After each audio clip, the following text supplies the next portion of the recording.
కంచి కామకోటి పీఠం వారి శ్రీ చంద్రశేఖరేంద్ర సరస్వతి విశ్వ మహావిద్యాలయం ఇంటర్ మార్క్స్ ఆధారంగా స్కాలర్షిప్తో కూడిన అడ్మిషన్లు. ఇండస్ట్రీలోకి వచ్చేటప్పుడు యాక్షన్ మూవీస్ రాసుకొని వచ్చిన వ్యక్తి, కామెడీ సినిమాలు తీసిన తర్వాత మీ ఇంటర్వ్యూలు కూడా కామెడీగా ఉన్నాయి. అల్ల నరేష్ గారితో మీరు ఒక సినిమా స్టార్ట్ చేశారు, పూజా కార్యక్రమాలు అయినాయి, మొదటి షెడ్యూల్ అవుతున్నాయి. ఆ సినిమా అప్పుడు ఆగిపోయింది. ఎందువల్ల ఆగిపోయింది?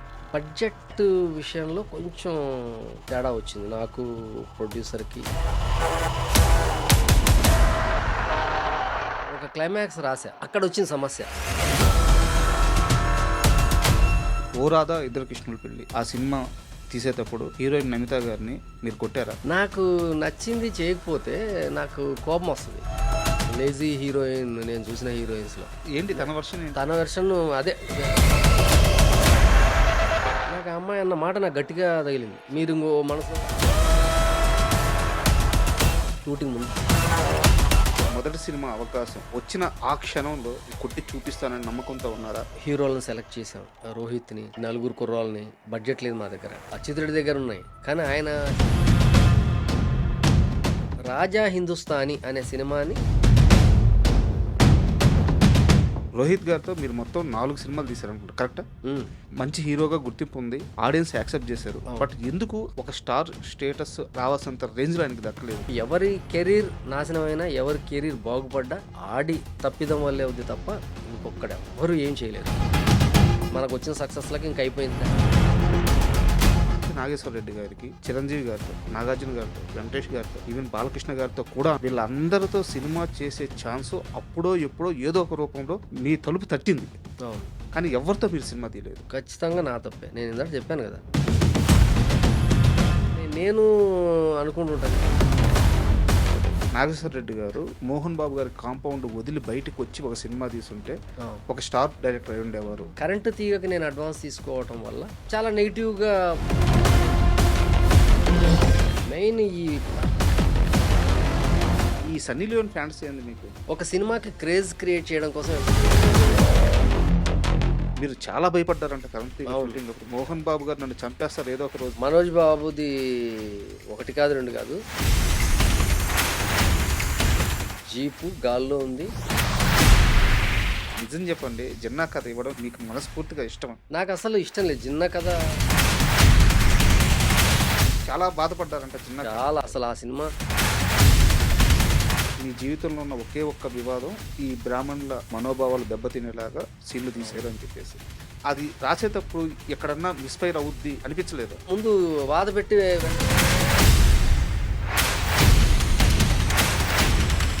సినిమా హిట్ అయింది, దర్శకుడుగా పేరు వచ్చింది, నిర్మాతగా డబ్బులు పోయినాయి. అవును. ఎంత పోయినాయి సార్? సీమశాస్త్రికి లైఫ్ పోయిందని చెప్పాలి. లైఫే పోయింది. ఇప్పటికి కూడా సీమశాస్త్రి.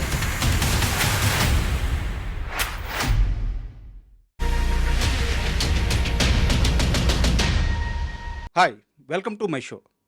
తెలుగు సినిమా పరిశ్రమలో ఒక్కో దర్శకుడికి ఒక్కో శైలి ఉంటుంది.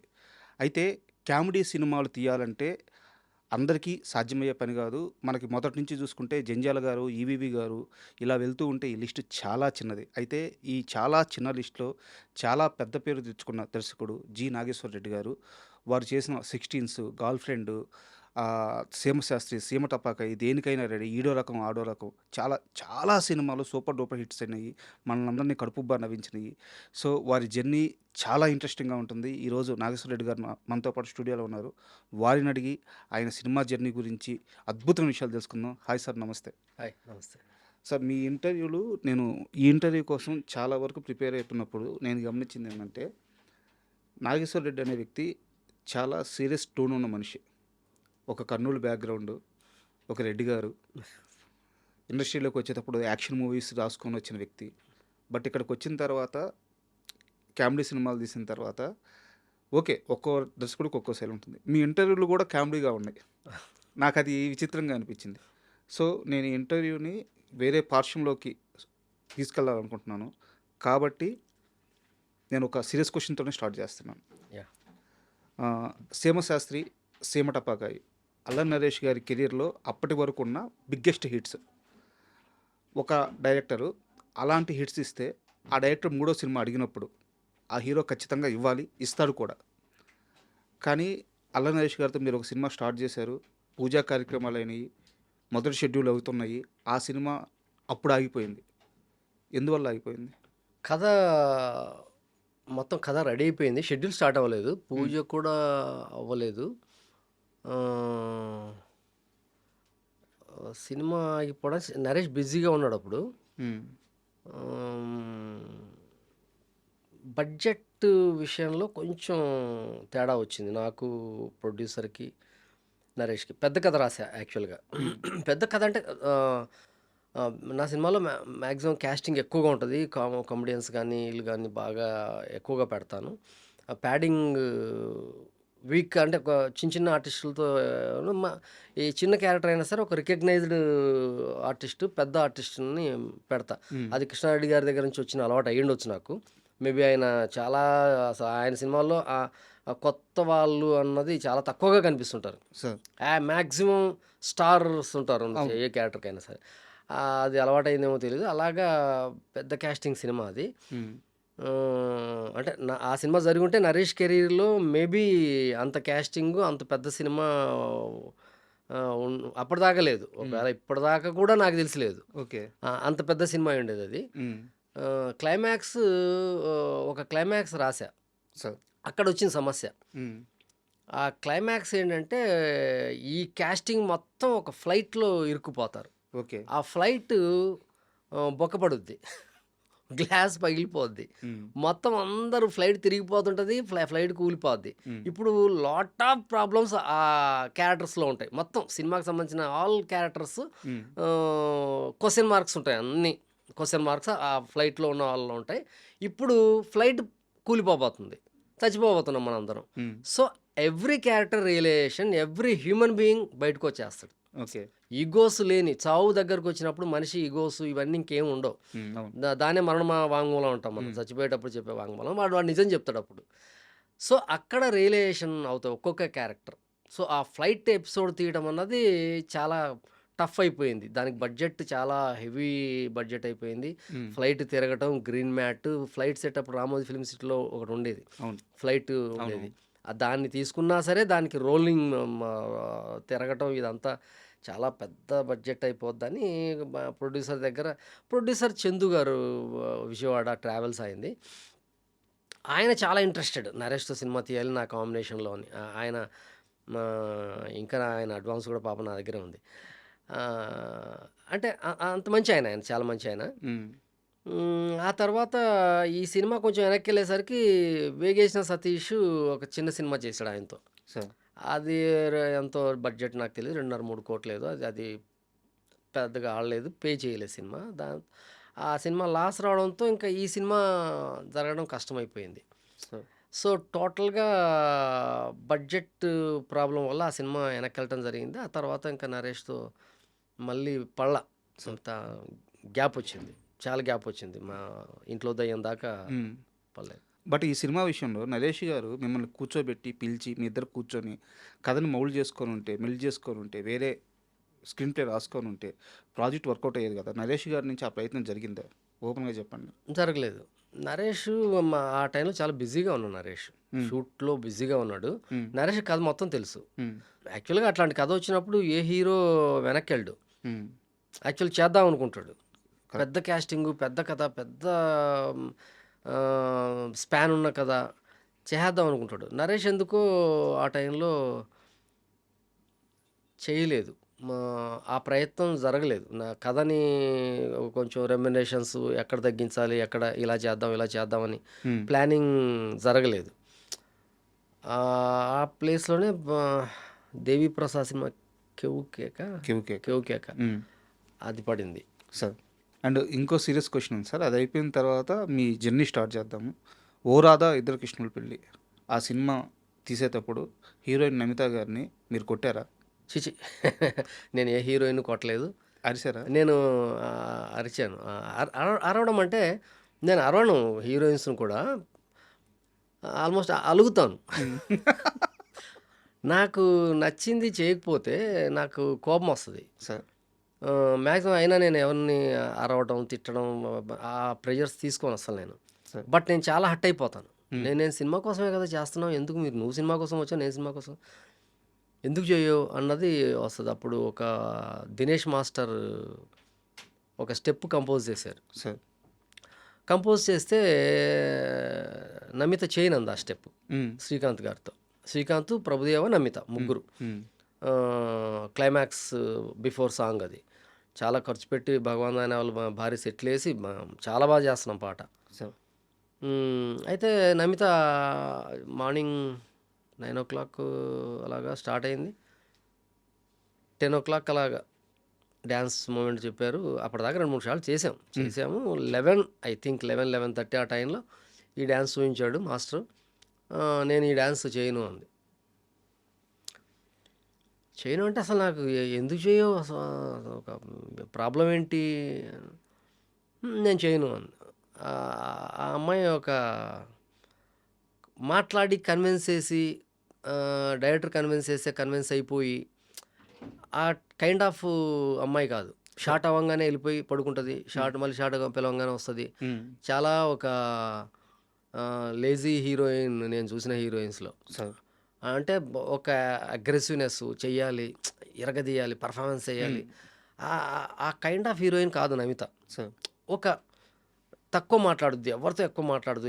ఈవెన్ దో హీరోలు అయినా సరే, హీరోలు, డైరెక్టర్లు, ప్రొడ్యూసర్లు ఎవరితో ఒక వెరీ లెస్ టాకింగ్ గర్ల్ అమ్మాయి. సార్. తక్కువ మాట్లాడుద్ది, ఎక్కువ దూరంగా ఉంటుంది లొకేషన్లో. హ్మ్. షార్ట్కి వచ్చి చేసి వెళ్ళిపోతుంటుంది. అది చేయను అని అంది. తర్వాత ఎందుకు చేయవు, చేయాల్సిందే అన్న పద్ధతిలో నేను అడిగా. అమ్మాయిని అడిగితే అమ్మాయిని అడగల, మాస్టర్ ఎందుకు చేయదు, చేయాల్సిందే హ్మ్. అంటే ఆ అమ్మాయి అప్పుడు వచ్చింది. ఓకే. వచ్చి కూర్చొని ఒక రకంగా మాట్లాడింది. హ్మ్. మీరు నన్ను ఇబ్బంది పెడుతున్నారు, మీరు ఎందుకు ఇబ్బంది పెడుతున్నారో నాకు తెలుసు. ఎందుకు ఇబ్బంది పెడతాం, ఒక డ్యాన్స్ మూమెంట్ మాస్టర్ చెప్పాడు, ఆ డ్యాన్స్ ఏమని చెప్తున్నావు, ఇందులో ఇబ్బంది పెట్టడం ఏముంది, నాకు తెలుసు మీరు ఎందుకు ఇబ్బంది పెడుతున్నారు. నేను అసలు నాకు ఆ థాట్ ఉండదు మామూలుగా. ఏంటి తన వర్షన్ ఏంటి? తన వెర్షన్ అదే వేరే రకంగా దీనికోసం నన్ను ఇబ్బంది పెడుతున్నారు అనేసి డైరెక్ట్గా చెప్పింది ఆ అమ్మాయి. ఓకే. నేను అలా ఎందుకు ఇబ్బంది పెడతాను అని ఆ అమ్మాయి తాలూకు కపూర్ అని ఒక కుర్రాడు ఉండేవాడు అప్పుడు. ఆ అమ్మాయి బాయ్ ఫ్రెండ్ అని అనేవాళ్ళు, బట్ అది నిజమో కాదో మనకు తెలియదు. హ్మ్. అంటే బాయ్ ఫ్రెండ్ అంటే మీన్స్ ఫ్రెండ్ అయ్యి ఉండొచ్చు ఓకే. తనకి. హ్మ్. హ్మ్. అంటే ఫుల్ సినిమా తనే ఉండేవాడు, అన్ని డేట్లు, చాలా మంచి కుర్రాడు. హ్మ్. ఈ అమ్మాయి కూడా మంచిదే, ఈ అమ్మాయి చెడ్డదేం కాదు. అంటే మైండ్లో అలా ఆలోచిస్తుంది అనమాట అమ్మాయి. సినిమా ఫీల్డ్ అంటే డైరెక్టర్లు అందరు ఇలా ఉంటారు, హీరోలు అందరు ఇలా ఉంటారు ఏమో అన్న కంటెంట్తో ఉందేమో మైండ్లో. పైగా చాలా ఫస్ట్ మూవీ కదా. కాదు సీను వైట్ల సినిమా తర్వాత ఇది, అదే జమినీ తర్వాత. చాలా early movie. Early movie. Gemini Venkatesh Babu గారితో చేసింది. ఆ సినిమా ఆడలేదు. తర్వాత ఇమ్మీడియట్ మూవీ ఇది. అవును. అవును. ఆ అమ్మాయిని చాలా నేను డిమాండ్ చేసి, అమ్మాయి చాలా బాగుంది, అమ్మాయి బాగుంటుంది అనేసి నేను పర్టికులర్గా అడిగి తెచ్చుకున్న హీరోయిన్ అమ్మాయి. సార్. వెళ్ళి కథ చెప్పి కపూర్కి చాలా బాగా నచ్చి అసలు ఈ కాన్సెప్ట్ చెప్పినప్పుడు అసలు ఆ కుర్రోడు, ఆ అమ్మాయితో ఉండే కుర్రోడు చాలా ఇంప్రెస్ అయ్యాడు ఆ అబ్బాయి. ఆ అబ్బాయికి చాలా నాలెడ్జ్, సినిమా నాలెడ్జ్ అంతా. ఆ కాస్ట్యూమ్ డిజైన్ కానీ అన్నీ, నేను సాంగ్ అంటే నేను ఎవ్రీథింగ్ కాస్ట్యూమ్ డిజైన్ దగ్గర నుంచి సెట్ దగ్గర నుంచి అన్నిట్లో ఉండేవాడిని. చెబితే నాకు ఆ అమ్మాయి అన్న మాట నాకు గట్టిగా తగిలింది. మీరు ఇంకో మనసులో ఓడి పెట్టుకొని నువ్వు నన్ను ఇలాగ టార్చర్ చేస్తున్నావు అన్న మాట గట్టిగా తగిలింది. షూటింగ్ ముందు బ్రేక్ చెప్పేసాం. 11:30కి బ్రేక్ అన్నది చెప్పం మామూలుగా. అంత పెద్ద సెట్టు, డాన్సర్సు, ప్రొడ్యూసరు హట్ అవ్వచ్చు, అయినా సరే బ్రేక్ చెప్పేసాం. బ్రేక్ చెప్పేసి అమ్మాయి తాలూకు కపూర్ ఉన్నాడు కదా, అతన్ని పిలవండి అని చెప్పా. అతను ఈ ఇష్యూ చెప్పింటారుగా, మేనేజర్లు ఎవరు పోస్ట్ చేసి ఉంటారో, అర్జెంటుగా వచ్చాడు. అతను వచ్చేసాడు. ఏంటి ప్రాబ్లం అంటే, ఇది ప్రాబ్లం, ఒక స్టెప్ చెప్పాము, అమ్మాయి చేయనంటుంది. ఎందుకు చేయనంటుంది ఈ విషయం చెప్పలేదు. ఇంకా ఇలా నాతో అంది అన్న విషయం చెప్పకుండా ఇలాగా చేయనంటుంది, చేయాల్సిందే అమ్మాయి అన్నాను. ఆ అమ్మాయి ఎందుకు చేయదు, ఆ స్టెప్ ఎందుకు చేయదు, దాంట్లో ఇబ్బంది ఏముంది అంటే రూమ్లోకి వెళ్ళాడు. ఆ అమ్మాయితో ఏం మాట్లాడాడో తెలియదు కానీ వచ్చాడు. బ్రేక్ ఇచ్చాము. శ్రీకాంత్ గారు, ప్రభుదేవ అందరు బ్రేక్కి వెళ్ళిపోయారు.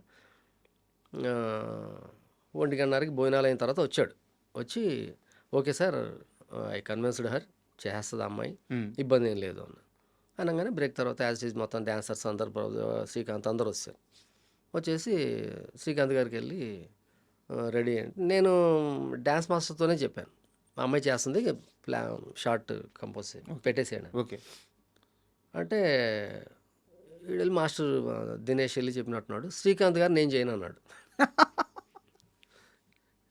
నేను చేయను అన్నాడు. నాకు రైట్ థింగ్ అనిపించింది. Yes, tit for tat correct. ఎందుకు ఆయనతో నువ్వు చేయనన్నప్పుడు, ఆయన ఈ స్టెప్ నువ్వు చేస్తానన్నప్పుడు నేను చేయాలా అన్నట్టుగా. అంటే అలాంటి ఈగోలకు పోని హీరో మన తెలుగు ఇండస్ట్రీలో ఎవరు ఉన్నారంటే మంచి గోల్డ్ శ్రీకాంత్ గారు. అసలు ఏమాత్రం అసలు ఎవరిని ఏమి ఇబ్బంది పెట్టడు. ఎంత ఆయనకే ఇబ్బంది అంటే అలక కాదు అది. ఒక స్టెప్ ఒక అమ్మాయి నాతో చేయనన్నప్పుడు అంటే శ్రీకాంత్ గారితో ఉంది కాదు, చేయనంది ఆ అమ్మాయి. సో నాతోనే కదా చేయనంది, కాబట్టి నేను చేయను. నేను చేయను, ఆ స్టెప్ తీసేయండి, వేరే పెట్టేసేయండి. నాకు వెరీ లాజికల్గా అనిపించింది. సరే స్టెప్ మార్చాము, చేసాం, సాంగ్ అయిపోయింది. సాంగ్ చాలా బాగుంటుంది. శ్రీరామచంద్ర సిగ్గే గోవింద అనే పాట చాలా పెద్ద హిట్. చాలా పెద్ద హిట్, చాలా బాగుంటుంది విజువల్గా సాంగ్. మిగిలిన అన్నీ చేసింది, బట్ నాకు ఆ స్టెప్ నాకు నచ్చేసింది. అది స్టెప్ చాలా మంచి స్టెప్. ఈ ఇరిటేషన్లో అది సరిగ్గా ఆ కాస్ట్యూమ్కి అసలు ఎంత బాగా కంపోజ్ చేశాడు దినేష్ అనుకున్నా. అంటే నమిత హైట్కి ఇద్దరు కుర్రాళ్ళని టీజ్ చేస్తున్న లైక్ సాంగ్ అది. అదే సో తర్వాత ప్రభుదేవతో పాట చేస్తున్నాం. పాట చేసేటప్పుడు ఆ స్టెప్పు ప్రభుదేవ గారికి కన్విన్స్ చేసి ఆ డ్యాన్స్ మాస్టర్ని అక్కడ చేయమని చెప్పాం. ఓకే. ప్రభుదేవతో అప్పుడు ఆ స్టెప్ చేసాం. ఇప్పుడు సినిమాలో కూడా ఉంటుంది. ప్రభుదేవ పైన భుజం పైన కాలేసి స్టెప్ ఉంటుంది ఒకటి, ఓకే, ఆకు ఒక్క వేసి అనే పాట. అలాగా అంటే సినిమా అప్పుడు బాంబే నుంచి వచ్చే హీరోయిన్స్ అందరు ఏంటంటే కొంతమంది ఇక్కడ జరగవచ్చు జరగకపోవచ్చు సినిమా ఫీల్డ్లో, ఈ ఇలా ఉంటుంది అలా ఉంటుంది అని చెప్పేవాళ్ళు ఎక్కువ ఉంటారు. అప్పుడే బాంబే హీరోయిన్స్ హవా ఎక్కువగా పెరుగుతున్న టైం అది.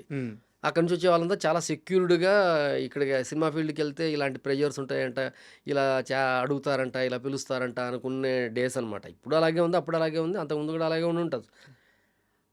ఆ టైంలో ఆ అమ్మాయి అలా ఫీల్ అయ్యింది. ఓకే. డైరెక్టర్ ఏదో మనసులో పెట్టుకొని ఇలా చేస్తున్నాడని. బట్ ఆ తర్వాత మళ్ళీ ఇక్కడ అమ్మాయికి తెలిసి ఉండకపోవచ్చు. ఎందుకంటే నాగేశ్వర రెడ్డి అనే వ్యక్తి కొత్తగా ఆ సినిమా తీయట్లేదు. అంతకుముందే 4 సినిమాలు ఉన్నాయి. దానికంటే ముందు 9 సంవత్సరాల పాటు సినిమా ఇండస్ట్రీలో ఎస్వి కృష్ణారెడ్డి లాంటి ఒక లెజెండరీ పర్సన్ దగ్గర 9 సంవత్సరాలు ట్రావెల్ అవ్వాలంటే మామూలు సర్టిఫికేట్ అయ్యి సూపర్ సర్టిఫికేట్ అయ్యి. అవును, అక్కడ ఏంటంటే అసలు ముందు అట్లాంటి స్మెల్లే ఉండదు అక్కడ. వెరీ ఫ్యామిలీ ఓరియంటెడ్ కంపెనీ ఏదన్నా ఇండస్ట్రీలో.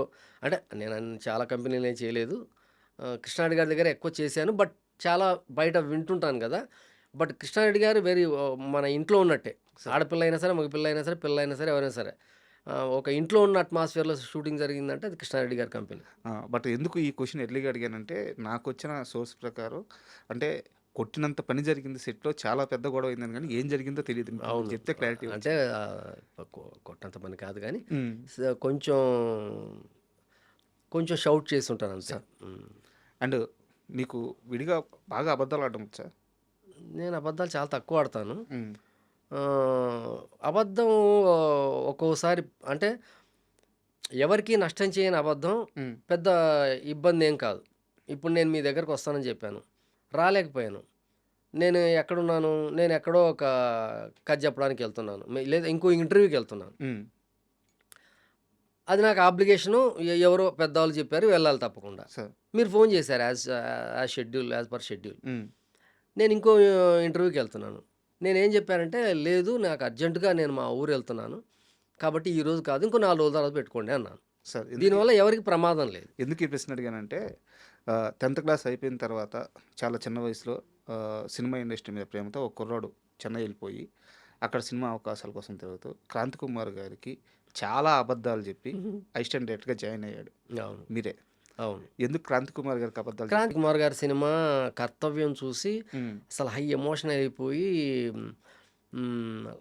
అలాంటి కథ రాసుకొని వచ్చాను ఇండస్ట్రీకి. బ్రహ్మదేవుడు అని ఒక టైటిల్ పెట్టుకొని ఒక high voltage action packed cinema రాసుకొని వచ్చాను నేను. సో, ఆయన దగ్గర చేయాలన్నది నాకు ఇష్టం. కరెక్ట్. బాగా మీ ఫస్ట్ అప్రోచ్ ఆయన దగ్గరే జరిగింది. హ్మ్. ఎళ్ళాను. ఆయన లేదనేసరికి అప్పుడు ఇంకా ఆ తర్వాత అటు ఇటు ట్రై చేసి హ్మ్. సాగర్ గారి దగ్గరికి ఎళ్ళాను. ఏం మొత్తం చెప్పారు అబద్ధాలే. ఏం చెప్పారు అబద్ధాలు? ఆయన 3, 4 క్వెషన్స్ అడిగాడు. హ్మ్. అప్పుడు చెన్నైలో ఆహ్, ఇళయరాజా గారి ఇంటి పక్కన ఉండేది ఆయన ఇల్లు. సార్. ఆహ్, వెళ్ళంగానే అది ఆళ్ళ ఇంట్లో పెద్ద కాంపౌండ్ ఉండేది. మామిడి చెట్లు అయి ఉండేవి. బావుంటది ఆయన ఇల్లు. అట్మాస్ఫియర్ బావుంటది. మామిడి చెట్టు కింద కూర్చొనున్నాడు. ఎవరమ్మా ఏంటి ఏం చేస్తుంటావు అంటే, నేను ఇలాగ అసిస్టెంట్ డైరెక్టర్‌గా చేశాను సార్. మీ దగ్గర అసిస్టెంట్ డైరెక్టర్‌గా జాయిన్ అవ్వాలనుకుంటున్నాను. ఆహ్, కాస్ట్యూమ్ కంటిన్యూటీ తెలుసా అన్నాడు. హ్మ్. తెలీదు నాకు. హ్మ్. తెలుసు సార్ అన్నాను. కంటిన్యూటీలు రాస్తావా? రాస్తా అన్నాను. రైటింగ్ అందంగా ఉంటదా అంటాడు. ఉంటది సార్ నేనే స్క్రిప్ట్ రాశానన్నా. హ్మ్. ష ఆర్టిస్ట్‌లకు డైలాగులు అవి చెప్తాం. చెప్తాను సార్ నేను. హ్మ్. చేశాను సార్ ఆల్రెడీ అని. మొత్తం అబద్ధాలే. ఏమీ తెలీదు నాకు. తెలీదంటే, సరే అమ్మా ఓకే. జాయిన్ జాయిన్ అయిపో అయిపో. అన్నాడాయన. నేను ఫస్ట్ వచ్చిన కొత్తలో నా రాత రైటింగ్ అస్సలు బాగోదు నా రైటింగ్. హ్మ్. అస్సలంటే అస్సలు బాగోదు. రాసి 2 రోజుల తర్వాత నేనే చదవలేను. అంత బ్యాడ్‌గా ఉంటది. ఇక్కడికొచ్చిన తర్వాత నాకు తెలిసింది. ఇక్కడ రైటింగ్ చాలా ఇంపార్టెంట్ అప్పుడు. అప్పుడు టైప్ గాని, కరెక్ట్. జిరాక్స్‌లు గాని అసలు ఏం అస్సలు లేని అప్పుడప్పుడే స్టార్ట్ అవుతున్నాయి. అవును. బట్ అంతకుముందు అస్సలు లేదు. అప్పుడు ఎలాగ గుండ్రంగా రాయాలంటే, ఇలాగ తెల్ల పేపర్‌లో సున్నాలు గుండ్రంగా చుడితే అక్షరాలు గుండ్రంగా వస్తాయని ఎవరో చెబితే, ఒక బండిల్ పేపర్లు కొనుక్కొని సున్నాలు చుట్టి 2 లైన్‌లు అందంగా రాసి ఓపికగా ఓకే. అంతవరకు నేర్చుకున్నా. ఆ 2 లైన్‌లే రాసా ఆయన దగ్గర. ఇంకో నాలుగో, ఐదో లైన్ రాస్తే దొరికిపోతా నేను. రాసి బావుందమ్మా ఓకే. జాయిన్ అయిపో అన్నాడు. హ్మ్. జాయిన్ అయిపోయాను. క్లాప్ కొట్టడం రాదు. హ్మ్. డ్రెస్ కంటిన్యూటీ రాదు. ఎడిటింగ్ రిపోర్ట్ రాదు. ఏమి రాదు నాకు. బట్ అన్నీ తెలుసు నాకు. ఇవన్నీ ఉంటాయని తెలుసు. ఓకే. ఫస్ట్ దాసరి గారికి ఒక గెస్ట్ హౌస్ ఉండేది జూబ్లీహిల్స్ చెక్ పోస్ట్‌లో. దాసరి పద్మ గెస్ట్ హౌస్ అని అది. అక్కడ షూటింగ్ 'పబ్లిక్ రౌడీ'. ఎవరో జూనియర్ ఆర్టిస్ట్ పైన క్లాప్. అప్పుడు రాంబాబు అని బావ డైరెక్టర్, అసిస్టెంట్ డైరెక్టర్. హ్మ్. హ్మ్. హ్మ్. నేను అతను కొలీగ్స్. అతను ఏదో పని మీద అర్జెంట్‌గా పాలకొల్లు ఎళ్తే నేను అసిస్టెంట్ డైరెక్టర్ పని మొత్తం ఒక 5 రోజులు చేయాల్సొచ్చింది. హ్మ్. సో, నేను ఫస్ట్ టైం క్లాప్ కొట్టాలి. ఇప్పుడు క్లాప్ కొట్టు అన్నీ తెలుసని చెప్పాము. ఇప్పుడు క్లాప్ ఇచ్చారు మామూలుగానే. హ్మ్. ఆహ్, క్లోజ్‌లో క్లాప్ కొడితే ఏంటంటే, ఇలా క్లాప్ నంబర్ ఉంటది. ఫ్రేమ్ ఫుల్‌గా ఉంటది క్లోజ్‌లో. ఇలా దింపి ఇలా కొట్టాలి. హ్మ్. ఎందుకంటే ఎడిటింగ్, కటింగ్ కోసం ఇలా కొడితే అది కటింగ్‌కనమాట. ఇక్కడ కట్ చేస్తాడు ఎడిటర్. సార్. ఆహ్, ఇది ప్రాక్టికల్‌గా చెప్పాడు రాంబాబు. హ్మ్. అతను నాకు మాక్సిమం వర్క్ నేర్చుకున్నా అంటే అతని దగ్గర నుంచే నేర్చుకున్నా. సార్. నా అసిస్టెంట్ డైరెక్టర్ చాలా మంచి వర్కర్. హ్మ్. ప్రాక్టికల్‌గా థియరీ తెలుసు మనకి. Practical practicality experience. లేదు మన ఆ! దగ్గర. ఇప్పుడు ఎళ్ళాము, ఎళ్తున్నా, క్లాప్ పెడుతున్నా, దించుతున్నా, కొడుతున్నా. ఓసారి దించితే ఫ్రేమ్ ఔట్ అయిపోతుంది. ఓసారి అవుట్ ఫ్రేమ్‌లో కొడుతున్నా. అప్పుడు చాక్ పీసులు హ్మ్. క్లాప్ బోర్డ్ పైన అవును. రాసి, తుడిచి, మళ్ళీ కొట్టాలి. అంటే చాక్ పీస్‌తో రాసినప్పుడు డస్ట్ వస్తది. డస్ట్ రాకుండా క్లాప్ బోర్డ్‌ని 2, 3 సార్లు కొట్టి, ఊది కొట్టాలి. ఎందుకంటే ఆర్టిస్ట్‌లపైకి ఆర్టిస్ట్. డస్ట్ రాకూడదు. హ్మ్. కెమెరాలో ఆ డస్ట్ కూడా తెలియకూడదు. హ్మ్. తర్వాత తుడిచే క్లాత్ కూడా మన చేతిలోనే ఉంటది. చాక్ పీసు మన చేతిలోనే ఉంటది. క్లాప్ కొట్టడం అన్నది కూడా పెద్ద టాలెంట్ అప్పుడు. హ్మ్. ఒకసారి కొట్టాను, 2 సార్లు కొట్టాను, 3 సార్లు కొట్టాను. హ్మ్. 3 సార్లు క్లాపు సరిగ్గా కొట్టలేకపోతున్నా. శ్రీనివాసరెడ్డి గారి కెమెరా. హ్మ్. నా నా క్లాప్ కోసమే టేక్ 3 అది. క్లాప్ కొట్టడం సాగర్ గారికి కోపమొచ్చేసింది. హ్మ్. రేయ్! ఆయన అసిస్టెంట్ డైరెక్టర్‌లని వాళ్ళని చాలా ప్రేమగా చూస్తాడు. ఎవరినైనా సరే వినయ్ గినయ్ ఒరేయ్ గిరేయ్ అంటాడు. హ్మ్. అంటే ఓన్ చేసుకుంటాడాయన. సార్. అంత నైస్ పర్సన్ సాగర్ గారు. రేయ్! నీకు బుద్ధి జ్ఞానం లేదురా! క్లాప్ కొట్టడం వచ్చా అంటే, వచ్చని చెప్పావు కదరా! అంటే, వచ్చు సార్. కొడతాను సార్ అని కొట్టాను. అయిపోయింది. ఆ రోజు రాత్రెళ్ళి నైట్ షూటింగ్ ఆ రోజు. ప్యాకప్ అయిన తర్వాత ఎళ్లి ఐ థింక్ ఏడ్చేసాను నేను. హ్మ్. అంటే ఇంక నేను డైరెక్టర్‌ని అవ్వలేనేమో.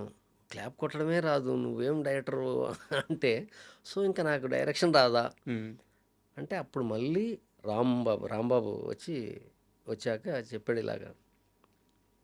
క్లాప్ కొట్టిన వాళ్ళందరూ డైరెక్టర్‌లయిపోతే ఎంతమంది డైరెక్టర్లుండాలి ఇప్పటికి? దానికి దీనికి సంబంధం లేదు. కూల్‌గా ఉండు అంటే, అప్పుడు కాన్ఫిడెన్స్ తెచ్చుకొని మళ్ళీ ప్రొసీడ్ అయిపోయి, ఆ సినిమాకి నేను అలా స్టార్ట్ అయిన నేను. క్లాప్ కొట్టడమే రాదు, నువ్వేం అసిస్టెంట్ డైరెక్టర్‌వయ్యా అని అనిపించుకున్న నేను, గౌతమ్ రాజు గారు ఎడిటర్. సార్. చాలా పెద్ద ఎడిటర్ అప్పుడాయన. కర్తవ్యానికి ఆయనే. అవును. అవును. అంటే మామూలుగా అప్రెంటిస్‌లకి గౌతమ్ రాజు గారి దగ్గరికెళ్ళి ఎడిటింగ్ రూమ్‌లోకెళ్ళి మాట్లాడి అంతంత సీన్ ఉండదు. హ్మ్. ఎక్కడో బయటుంటారు అసిస్టెంట్ డైరెక్టర్లు. లోపల కో డైరెక్టర్లు ఆళ్ళు చెప్తుంటారు గౌతమ్ రాజు గారితో. అలాంటిది ఆ సినిమాకి పనిచేసిన రాంబాబు, రంగవరప్రసాద్ గారు, కో డైరెక్టర్లు, అసోసియేట్లు మొత్తం మానేశారు. ఓకే. సినిమా 1 ఇయర్ జరిగింది. హ్మ్. దాంతో అందరూ మానేశారు. నేనొక్కడినే ఉన్నా. అన్ని పనులు సచ్చినట్టుగా నేనే చేయాలి. సో, అప్పుడు అంటే భయం వల్ల ఇక్కడ ఇండస్ట్రీలో ఉండాలి అనే ఒక పట్టుదల మన అంటే ఏమాత్రం తప్పు చేసినా సరే మనం ఇక్కడ ఉండలేము. హ్మ్. సో, హై అలర్ట్ వచ్చేసింది బ్రెయిన్‌కి. సో, అంటే ఎడిటింగ్ రూమ్‌లో అప్పుడు స్పూల్స్ ఉండేయన్నమాట. అంటే ఫిల్మ్ తిప్పి సార్. పెట్టాలి. హ్మ్. ఇలాగా ఇంకా అవిడ్ డిజిటల్. అయ్యి రాలేదు. ఆ! డిజిటల్ అవ్వలేదు హ్మ్. ఇంకప్పుడు. 1000 అడుగుల ఫుటేజ్‌లో ఒక 7, 8 సీన్‌లుంటాయి చిన్నయయితే. పెద్దయయితే 2, 3 సీన్‌లుంటాయి. కరెక్ట్‌గా 300 అడుగుల తర్వాత ఈ సీన్ ఉంటదని నేను చెబితే, హ్మ్. 300 అడుగుల తర్వాత ఆ సీన్ ఉంటది అంతే. అలా చెప్పేవాడిని నేను. ఎడిటింగ్ రూమ్‌లో అప్పుడు నాగిరెడ్డి గారు, బాబు, తర్వాత భాస్కర్, ఇప్పుడు ఎడిటర్ అయ్యాడు భాస్కర్. ఆళ్ళందరూ అసోసియేట్ ఎడిటర్లు. సార్. అందరూ షాక్ అయిపోయేవాళ్ళు అసలాళ్ళు. గౌతమ్ రాజు గారు ఇతను కో డైరెక్టరా? హ్మ్. అన్నాడు. అంటే అక్కడ అందరూ నా పని చూసి నా కాన్ఫిడెన్స్ లెవెల్స్ చూసి నేను ఏం చెప్తే అక్కడ అక్కడ ఉంటదంటే అక్కడ ఉండేది. గౌతమ్ రాజు గారు తిప్పి చూస్తే అక్కడ ఉండాలంటే ఉండేదక్కడ అలాగా. హ్మ్. ఆ స్పూల్ అలా చెప్పేవాడిని. అలా అంత మాట్లాడి అంత హడావుడి చేస్తుంటే కోడేటర్ అనుకున్నారు నన్నందరూ. సార్. గౌతమ్ రాజు గారి కాంపౌండ్‌లో. సో, అక్కడి నుంచి అలా జర్నీ అనమాట అది. సో, అక్కడ సాగర్ గారి దగ్గర. అక్కడ చూసినప్పుడేనా ఎస్వి కృష్ణారెడ్డి గారి టీమ్ మిమ్మల్ని అటు పిలిచింది? అప్పుడు అక్కడ రమేష్ యాదవ్ గారు కో డైరెక్టర్. హ్మ్. ఆ సినిమాకి. రమేష్ యాదవ్ గారు ఇప్పుడు చనిపోయారు. నాకు చాలా ఇష్టం. ఆహ్, రమేష్ యాదవ్ గారు. ఆయన ఆహ్, అంటే రామ్ గోపాల్ రెడ్డి గారని కృష్ణారెడ్డి గారికి ఎడిటర్ ఆయన. ఆయనకి చెప్పి ఈయన రికమెండ్ చేశాడు సాగర్ రెడ్డి గారికి. సార్. చేస్తే అప్పుడు సాగర్ రెడ్డి గారి దగ్గర, కృష్ణారెడ్డి గారి దగ్గర అప్రెంటిస్‌గా, అసిస్టెంట్ డైరెక్టర్‌గా దీనికి హ్మ్. అప్రెంటిస్‌గా హ్మ్. అయిపోయింది. అసిస్టెంట్ డైరెక్టర్‌గా 'రాజేంద్రుడు గజేంద్రుడు' ఫస్ట్ సినిమాకి సినిమా. కృష్ణారెడ్డి గారు ఫస్ట్ డైరెక్షన్. హ్మ్. ఆ సినిమాకి ఎంటర్ అయ్యాను. సార్, అంటే ఎస్వి కృష్ణారెడ్డి గారి దగ్గరికెళ్ళంగానే సెట్‌లో ఏనుగు. ఆ ఏనుగుని ఖచ్చితంగా అసిస్టెంట్లు కాబట్టి మీరు హ్యాండిల్ చేయాల్సిందే. అవును. ఆ ఏనుగుతో మీకున్న ఎక్స్‌పీరియన్స్ ఏదైనా ఒకటి షేర్ చేసుకోండి. నాకు నేను చాలా దూరంగానే ఉండేవాడిని ఏనుగుకి.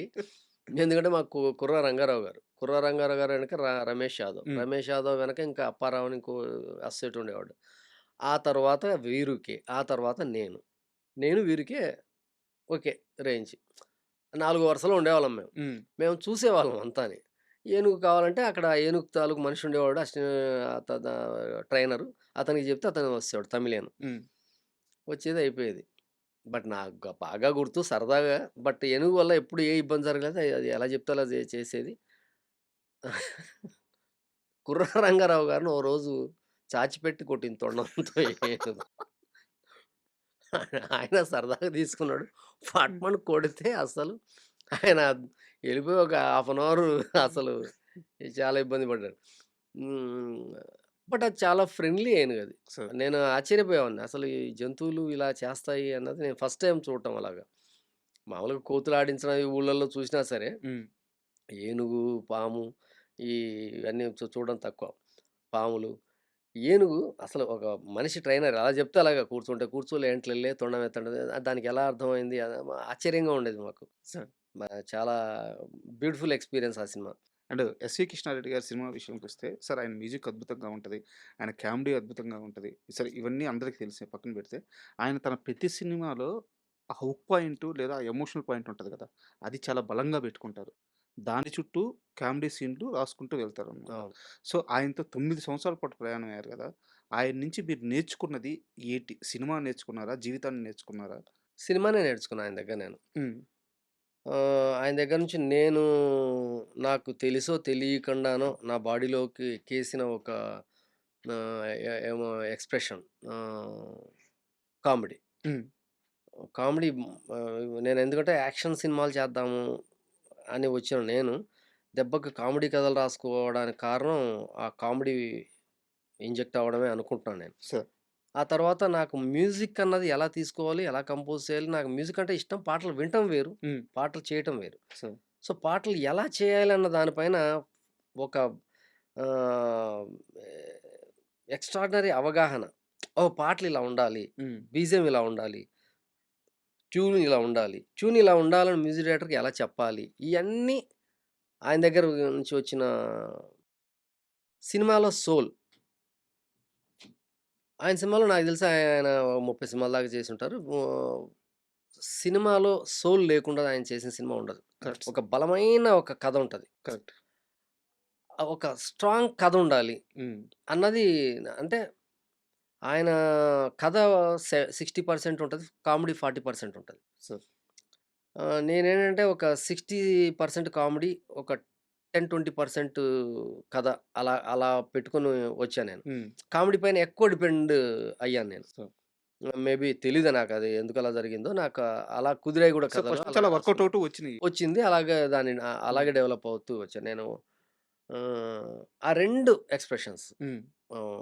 ఒకటి మ్యూజిక్, ఒకటి కామెడీ. ఈ 2 మాత్రం ఖచ్చితంగా ఆయన దగ్గర నుంచి వచ్చాయి. యమలీలకు గూడా వర్క్ చేసారా మీరు? హ్మ్. ఒక చిన్న డౌటు. 'యమలీల' సినిమాని ముందుగా అప్పటి సూపర్ స్టారు అంటే ఆయన ఎప్పుడూ సూపర్ స్టారే. కృష్ణ గారి అబ్బాయి 'మహేష్ బాబు' గారితో చేద్దామని ప్రయత్నించి ఆయన చిన్న వయసు కుదరక అలీ గారితో తీశారా? అహా! కాదు. నాకు తెలిసి మహేష్ బాబు గారితో జరగలేదు కానీ వేరే హీరోలు చాలా మందితో అనుకున్నారు. సార్. బట్ అవ్వలేదు. బట్ ఎస్పెషల్లీ నాకు తెలిసి ఆ సినిమా ఆహ్, అంటే మాకు చెప్పరు. మాతో మాట్లాడరు గదా! కొన్ని విషయాలు. హ్మ్. బట్ మేబీ 'రాజేంద్ర ప్రసాద్' గారితో కృష్ణారెడ్డి గారికి అప్పుడు చిన్న గ్యాపొచ్చింది. హ్మ్. కృష్ణారెడ్డి గారు చాలా పట్టుదల మనిషి. చాలా పట్టుదలంటే చాలా పట్టుదలాయన. ఆహ్, మనకు తెలీదు. మనతో ఆయనతో మాట్లాడితే అసలు ఇంత పట్టుదల ఉంటదా మనిషికి హ్మ్. మనసులో? అంటే అనుకుంటే అసలు దాన్ని పట్టు వదలని విక్రమార్కుడు అంటాం గదా! అలాంటి వ్యక్తి కృష్ణారెడ్డి. సార్. ఆ గ్యాపు 'ఆలీని' హీరోని చేస్తా అన్న ఒక పంతం తీసుకున్నారేమో అని మాకు నేను, వీరుకే మాట్లాడుకునేవాళ్ళం. సార్. మీ టీమ్‌లో గాని ఆ! కాబట్టి మేము సరదాగా మాట్లాడుకునేవాళ్ళం. హ్మ్. ఆహ్, అందుకు 'ఆలీ' గారిని హీరోని చేసి హ్మ్. చూయించారేమో అని నేననుకుంటున్నా. ఓకే. అంటే అప్పట్లో ఆ గ్యాప్ దేనివల్ల వాళ్ళకి మా మా టర్మ్స్ మనకు తెలీదు గానీ, 'రాంప్రసాద్' గారికి, కృష్ణారెడ్డి గారికి 'మాయలోడు' తర్వాత చిన్న గ్యాపొచ్చింది. హ్మ్. దాంతో సరే ఇంక ఆయన తర్వాత చేయలేదింక ఆ తర్వాత. కృష్ణారెడ్డి గారితో మీరు చూస్తే ఆ సార్. తర్వాత సినిమాయే చేయలేదు. 'ఆలీని' పెట్టి తీస్తా చేసేసారు. అప్పట్లో సంవత్సరం రోజులు ఆడింది సార్ సినిమా. మేము నేను, వీరుకే అందరూ చెప్పిండొచ్చు. మేము గూడా ఎళ్లి చెప్పాం కృష్ణారెడ్డి గారికి. హ్మ్. కృష్ణారెడ్డి గారిలో ఉన్న గొప్ప లక్షణం ఏంటంటే, మేము అసిస్టెంట్ డైరెక్టర్‌లం, అప్రెంటిస్‌లం అలా ఏమి ఉండదాయనకి. పిలిపించి కూర్చోబెట్టి నాకు, వీరుకి ఇద్దరికి కథ జెప్పాడు. హ్మ్. మొత్తం కథ జెప్పాడు. చెబితే ఇది సూపర్ హిట్ కథ అది. హ్మ్. సూపర్ హిట్ కథ అది. కథ వినంగానే వింటేనే. అర్థమైపోతుంది. ఇది బ్లాక్ బస్టర్ కొట్టుద్ది సినిమా అని మేము అప్పుడు 'జేడీ చక్రవర్తి', 'శ్రీకాంత్' ఆళ్ళు రైజింగ్ హ్మ్. హీరోలనమాట. బాగా ఆళ్ళలో ఒకళ్ళతో చేయాలని హ్మ్. ఎలాగైనా చేయండి సార్. అంటే ఆలీ గారంటే ఇంకోటేం కాదు గానీ, మాకు చాలా ఇష్టం. మా కాంపౌండ్ ఆర్టిస్ట్ ఆయన. కాపోతే కమెడియన్‌ని హీరోగా చేస్తే ఆడియన్స్ ఎలా రిసీవ్ చేసుకుంటారో మనకు తెలీదు ఇంకప్పుడు. ఒక భయం ఉంటది. ఆ! అప్పటికింకా ప్రూవ్ అవ్వలా. హ్మ్. ఎప్పుడో దాసనారాయణరావు గారు, రాజబాబు గారిని పెట్టి చేశారు. 'తాత అయి మనోడు' పోతే 'తాత మనోడు' తర్వాత ఆ తర్వాత కొన్ని మనిషిని రోడ్డున పడ ఇట్లాంటివేవో సినిమాలొచ్చాయి. రాజబాబు గారిని హీరోగా పెట్టి. హ్మ్. ఆ తర్వాత కమెడియన్స్‌ని అల్లు రామలింగయ్య గారు గాని, రాఘగోపాల్ ఇట్లా ఈళ్ళని ఎవరిని ఈ హీరోగా ఫేజ్‌లో పెట్టి జరగలేదు. ఇంకా ఆ తర్వాత చాలా గ్యాపొచ్చింది. 30, 40 సంవత్సరాల గ్యాపొచ్చింది. హ్మ్. ఆ ప్రయోగం మళ్ళీ కృష్ణారెడ్డి గారు చేస్తున్నారు హ్మ్. కొత్తగా. సో, హ్మ్. ఇప్పుడు ఎలా తీసుకుంటారు జనం అన్నది ఎవరికి అంతు చిక్కదది. అది వేస్తే గాని తెలీదు. హ్మ్. బాల్ స్పిన్ ఎటు తిరుగుద్దన్నది. అది ఎందుకు సార్ రిస్క్ మనకి శ్రీకాంత్ ఉన్నాడు. మనకేమో పిలిస్తే జేడీ చక్రవర్తి గారొస్తారు. లేదంటే ఆళ్ళొస్తారు. వస్తారు ఆయన ఆళ్ళందరూ చేస్తే ఎంత హిట్ కొట్టుద్దో, హ్మ్. దానికి పదింతలు హిట్ కొట్టుద్ది ఆళ్ళతో అబ్బా! చేస్తే అన్నాడు. చెప్పాడా ఆ! ముందే? హ్మ్. చెప్పాడు. ఎవరు చెప్పినా వినలేదు. చేశారు. వద్దన్న నేను ఇంటర్వెల్ సీన్ తీస్తున్నాం. 'ఆలీకి' బుక్ దొరికాక ఇంటర్వెల్ సీన్‌లో బుక్ చదువుతాడు. చదివితే ఆళ్ళమ్మ అప్ చచ్చిపోద్దని రాసుంటది ఫస్ట్ బుక్‌లో. టైమ్ తెలుసు. అవును. అది తెలియంగానే బుక్ అలాగ విసిరేసి, భవిష్యవాణిని విసిరేసి ఆలీ ఏడుస్తాడు. ఆలీ చేస్తుంటే గూస్ బంప్స్ షాట్ చేస్తుంటే మేము ఇంత రూమ్‌లో చేసాం అంతే అది. గూస్ బంప్స్ అసల షాట్ అవ్వంగానే క్లాప్స్ అసలు. ఆహ్, అప్పుడే అర్థమైపోయింది. ఇది మిరాకిల్ చేస్తది సినిమా అని. అట్లాగే అది మిరాకిల్ నాకు ఆ చేసింది. షాట్ గూడా బాగా గుర్తుంది సార్. హ్మ్. యాక్చువల్‌గా 'కృష్ణారెడ్డి' గారి సినిమాల్లో ఆ షార్ట్ కంపోజ్‌లో ఆ రౌండ్ ట్రాడీ అవును. అది అంత చాలా చాలా ఎక్కువ చేయడాయన. చాలా రేరు. అవును. ఎక్కువ ఆ ఒక్క షాట్‌కు అవును. మాత్రం అసల రౌండ్ ట్రాలీ ఏస్తూ చేసి అసల హై స్పీడ్ హై చేసి, స్పీడ్‌లో. స్టెప్ ఫ్రేమ్‌లు చేసి చాలా అసలు చేస్తుంటేనే అది గూస్ బంప్స్ వచ్చాయి. ఇంకా చూసేటప్పుడైతే అసలు అల్టిమేట్ అసలది. అది చాలా అంటే అది ఆయన అంతంత పంతంతో చేశారు కృష్ణారెడ్డి గారు. ఇది ఎలాగైనా ఎందుకు హిట్ కొట్టదని. అప్పుడే నాకు పాటల పైన కూడా నాకు అవగాహన వచ్చిన సినిమా అదే. హ్మ్. 'చిక్కడపల్లి సెంటర్‌లో అమ్మడు టు ఆ' అని ఉంటది. అరే! ఏం కటింగ్ ఇది? హ్మ్. అప్పుడు మామూలుగా పాటలంటే ఒక పాట ఉంటది. బీజీ ఉంటది. అయిపోద్ది. కోరస్ ఉంటది అలా. నాకు అన్నది ఎలా పట్టుకున్నారు? ఎక్కడ పట్టుకున్నారు కృష్ణారెడ్డి గారు ఆ సౌండ్? సో అంటే ఒక సౌండ్‌తో మ్యాజిక్ చేయొచ్చు హ్మ్. పాటలో. సో, సో, అలాగా నేను బయట కూర్చున్నాను. ఈ లోపల కంపోజింగ్ జరుగుతుంది. బీజిఎమ్స్ చేస్తున్నాడాయన. సో ట్యూన్ కాదు. మామూలుగా మా పాట ట్యూన్ అయిపోయింది. లిరిక్ రాస్తున్నారు. But BGMs డీజెల్స్. కంపోజ్ జరుగుతున్నా సరే ఆయన ఉన్నాడు అందులో. హ్మ్. కావాలంటున్నాడు. సో, అలాగా సో గ్రేట్ పర్సన్స్. యాహ్! అయితే ఎవరన్నా ఒక అబ్బాయికి పిల్లనివ్వాలంటే, ఆ అబ్బాయి ఎంత సంపాదిచ్చాడు? ఇప్పుడు ఏ పొజిషన్‌లో ఉన్నాడు? ఇవి హ్మ్. జూస్తారు. 'ఒరిజినల్' సినిమా షూటింగ్‌కొచ్చి అవును. ఈ అబ్బాయి పనికొస్తాడా? పనికిరాడా? అని జెప్పి మీ మామగారు అవును. ఒక్క రోజులో డిసైడ్ అయ్యారు. అవును. ఆ రోజు ఒరిజినల్ సెట్‌లో అసలు మీరేం జేశారు? 'నాగార్జున' గారితో ఎక్కువ కావాలని మాట్లాడారా? లేదు. నాకదే ఆశ్చర్యంగా ఉంది. ఆ! మీరు ఈ కో ఇంత రిసర్చ్ చేయడం కూడా నాకు ఆశ్చర్యంగా ఉంది. ఎలా పట్టారో గానీ, ఇది నా పర్సనల్ ఇది సో వాస్తవంగా. సో నేను ఇది షేర్ కూడా చాలా తక్కువ చేసుకొనుంటా. మా మామయ్య 'వజ్రం' సినిమా షూటింగ్‌కొచ్చాడు. అప్పటికి నేను మా ఆవిడని పెళ్లి చూపులయిపోయాయి. 1 ఇయర్ అయిపోతుంది. 1 సో ఇయర్ అనుకుంటా. 8 మంత్సో, 1 ఇయరో అయింది. నేను ఈ షూటింగ్‌లో చాలా బిజీ కృష్ణారెడ్డి గారు అప్పుడు బాగా హడావిడిగా ఉన్నారు. నేను పెట్టుకుందామంటే ముహూర్తాలు అంటున్నాను. బట్ అవ్వట్లేదు. అప్పుడు ఆయన వచ్చారు. 'వజ్రం' సినిమా జరుగుతుంటే శ్రీనగర్ కాలనీ టెంపుల్ ఉంది గదా! ఆ టెంపుల్‌లో జరుగుతుంది. నేను నాగార్జున గారితో ఎప్పుడూ క్లోజ్‌గా ఉండేవాడిని గాదు. అన్నీ రంగారావు గారు, రమేష్ యాదవ్ గారు వాళ్ళే చూసేవాళ్ళు. నేను ఆ తర్వాతంతాని హ్మ్. లొకేషన్‌లు, సెట్ ప్రాపర్టీస్ మొత్తం అన్నీ. ఆయన ఏం గమనించారో తెలీదు. కాకపోతే ఏంటంటే, నేను మా మామయ్య వచ్చాడు గదా! ఒక అరగంట రెస్ట్ తీసుకుందాం. ఆ మైండ్ ఉండేది కాదు నాకు. ఆ హ్మ్. మైండ్ ఉండేది కాదు. అసలు ఆ మైండ్‌లో అది ఉండేదే గాదు. నాకు. ముందు నాకు షూటింగ్ అంటే బ్రేక్ అనేంత వరకు మా మామయ్య వచ్చినా సరే, ఎవరొచ్చినా సరే అక్కడుంటారు. పని నేను జేసుకున్నారు. బ్రేక్ దాకా పని చేస్తా నేను. హ్మ్. బ్రేక్ మధ్యలోనే మళ్ళీ రిలాక్స్ అవుతాను. బ్రేక్ బ్రేక్ భోంచేసిన తర్వాత బిఫోర్ 2:00 అంటే 1:45కి మళ్ళీ నేను ఆన్ డ్యూటీ. హ్మ్. ఎందుకంటే మళ్ళీ ఆర్టిస్టులందరినీ రెడీ కరెక్ట్. చేసి, కరెక్ట్. మళ్ళీ ఏం కావాలి ప్రాపర్టీస్ అని సెట్ చేసి, డైరెక్టర్ వచ్చేలోపు రెడీ చేసేస్తాం. సో, ఆ పనిలో ఉన్నా నేను. వీళ్ళకి భోజనాలు పెట్టించేసి ఒక 5 నిమిషాలు మాట్లాడుంటాను. హ్మ్. సరే మామయ్య నేనుంటాను. నాకు మీరుండండి. బట్ నేను నా పనులున్నాయి. నేనెళ్ళిపోతున్నాను అనేసి ఎళ్ళిపోయాను. హ్మ్. ఆ రోజు ఒక గంటో, 2 గంటలో ఉన్నారాళ్ళు. 4 దాకా ఉన్నారనుకుంటా. ఇంక తర్వాత చెప్పేసి ఎళ్ళిపోయారు. హ్మ్. ఆయనెళ్ళిపోయి ఇంట్లో చెప్పేశారు. ఆడు సంవత్సరం చేసుకున్నా, 2 సంవత్సరాలు చేసుకున్నా ఆడే ఈ ఇంటికి అల్లుడు హ్మ్. అని ఫిక్స్ అని చెప్పాడంట. నాకు తెలీదు ఆ విషయం. హ్మ్. ఆ తర్వాత ఆల్ ఆఫ్ సడెన్ ఆయన చనిపోయారు. సో నేను భలే బాధపడ్డాను. అరే! ఎంత తప్పు చేశాము ఆయన పెళ్లి చూడకుండా చనిపోయారని. చనిపోయాక నేననుకున్నాను సంబంధం క్యాన్సిల్ అయిపోద్దేమో, లేట్ చేసాము వాళ్ళు నాన్నగారు పోయారు ఇట్లాగా అని.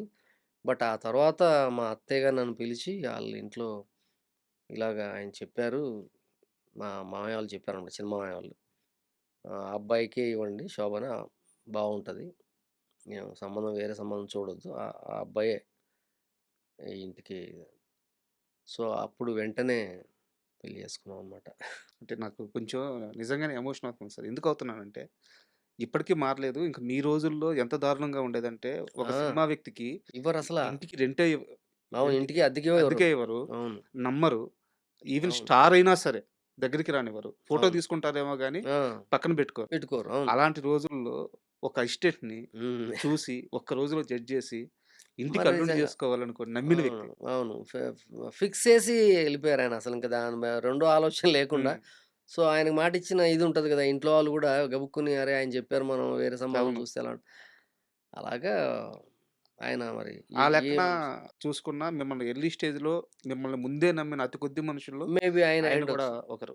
ఆయన గూడా ఆయనే ఒకడు. ఆయనే ఆ ఒకరు. తర్వాతే మిగిలిన వాళ్ళందరూ నమ్మారని చెప్పాలి. సినిమా ఫీల్డ్‌లో గూడా అప్పటిదాకా నేను చేసిన ప్రయత్నాలేం లేవు. బట్ ఒకటేంటంటే మన వర్క్ మనల్ని ప్రొజెక్ట్ చేస్తది ఎప్పుడైనా సరే. సార్. ప ప ఆడు పనోడురా అంటాం. ఏం చూసి అంటాం? హ్మ్. ఆడు పని చేసేటప్పుడు మనకు అర్థమైపోద్ది. ఇప్పుడు మనకు పని దొంగలు అది తెలిసిపోద్ది. అర్థం పనోడు తెలిసిపోద్ది. అర్థమవుతుంది. అంతే అది. అది మనిషికుండే ఒక బలం. సార్. సార్ ఈ మొత్తం ప్రయాణంలో మొదటి సినిమా అవకాశం అంటే ఎలా వచ్చిందో మీరు ఇంతకుముందు చాలా సార్లు చెప్పారు. ఆ వచ్చిన ఆ క్షణంలో ఇది అంటే దీన్ని నేను హ్యాండిల్ చేయగలనా? లేదా? అని భయపడ్డారా? లేదు నేను కొట్టి చూపిస్తానని నమ్మకంతో ఉన్నారా? ఆ తొలి సినిమా ప్రయాణం గురించి కాస్త షేర్ చేయండి. నేను సినిమా గురించి ఎప్పుడు భయపడేవాడిని గాదు. సార్. సినిమా తీయగలనా లేదా? సినిమా తీసేటప్పుడు కంగారు పడతానా? షార్ట్‌లు పెట్టడం వచ్చా రాదా?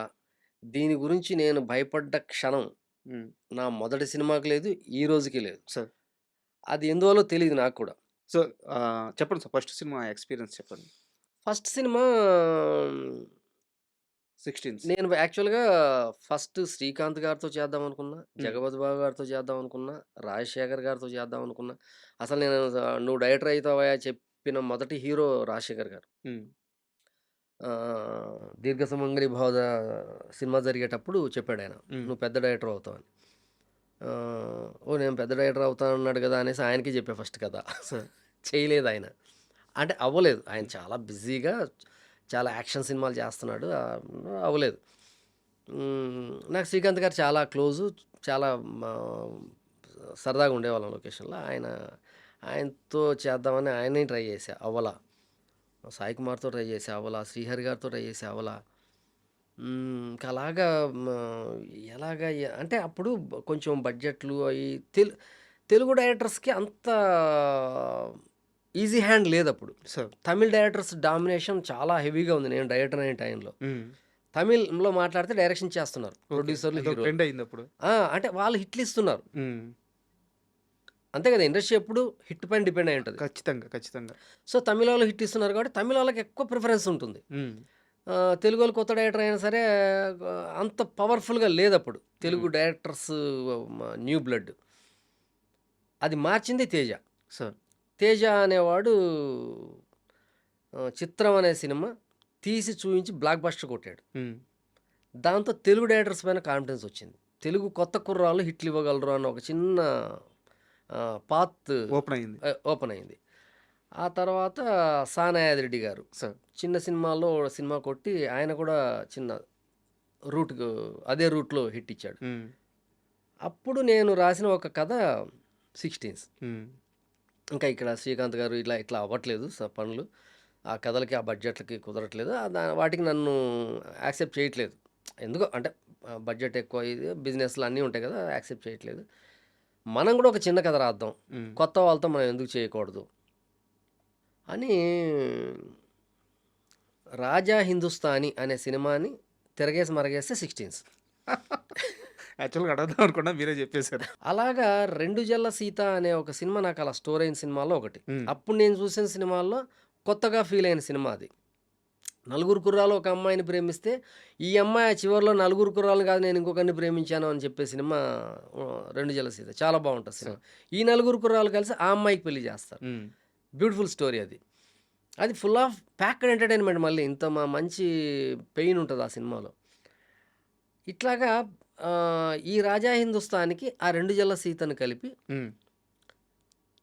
ఇట్లాగా మీరు నేను ఎలా మాట్లాడుతున్నామో ఒక ప్రొడ్యూసర్‌కి కథ చెబుతూ కథ లేదు నా దగ్గర అసలు 16స్. ఓకే. ఒక చిన్న 20,00,000, 30,00,000లో ఒక కథ కావాలని ఒక వ్యక్తి అడిగితే ఆయనకు చెబుతూ కథ కథ పుట్టేసింది. లేదు.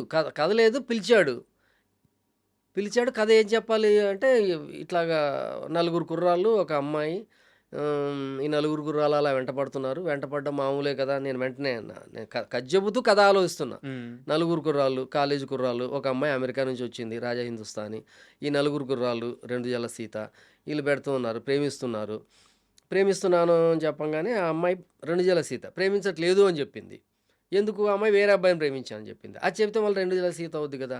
అది చెప్పకూడదు. ఏం చెప్పాలి? ఈ కుర్రాళ్ళు ఏమి అడగాలి? సో, ప్రేమిస్తున్నాము అని చెప్తే రెగ్యులర్ అవుద్ది కదా! ప్రేమిస్తున్నాం అని చెప్పకూడదు ఈ కుర్రోళ్ళు. ప్రేమిస్తున్నా అని చెప్పకూడదు అంటే ఏం చెప్పాలి? నీతో ఉంటాం ఒకరోజు, ఒక నైట్ అని హ్మ్. చెప్పాలి. ఇది కొత్తదవుద్ది కదా! ఏసాం. ఆహ్, ఇప్పుడు ఒప్పుకుందనుకో, ఆ అమ్మాయి ఒప్పుకోలేదనుకో, మీరసలు కుర్రాళ్ళా అసలు డామ్ డూష్ అందనుకో, ఇది కొత్తది కాదు, పాతది. సో, కొత్తదేదేంటి? ఆ అమ్మాయి ఒప్పుకోవాలి. హ్మ్. ఒప్పుకుంది. ఇంటర్మిషన్ అన్నాను. వెంటనే లేచి షేక్ హ్యాండ్ ఇచ్చాడాడు ఆయన. ఛీ! చాలా బావుంది కథ ఇది. ఇప్పుడు ఈ కుర్రాళ్ళు రియలైజేషన్ అవ్వడం, అదే సినిమా అన్నా, కథ అన్నా ఓకే కథ. హ్మ్. సినిమా చేసేద్దాం అని చెప్పేసాడు. చెప్పాడు కానీ నేను కథేసేసరికి ఇంకా ఆయన చేయలేకపోయారు.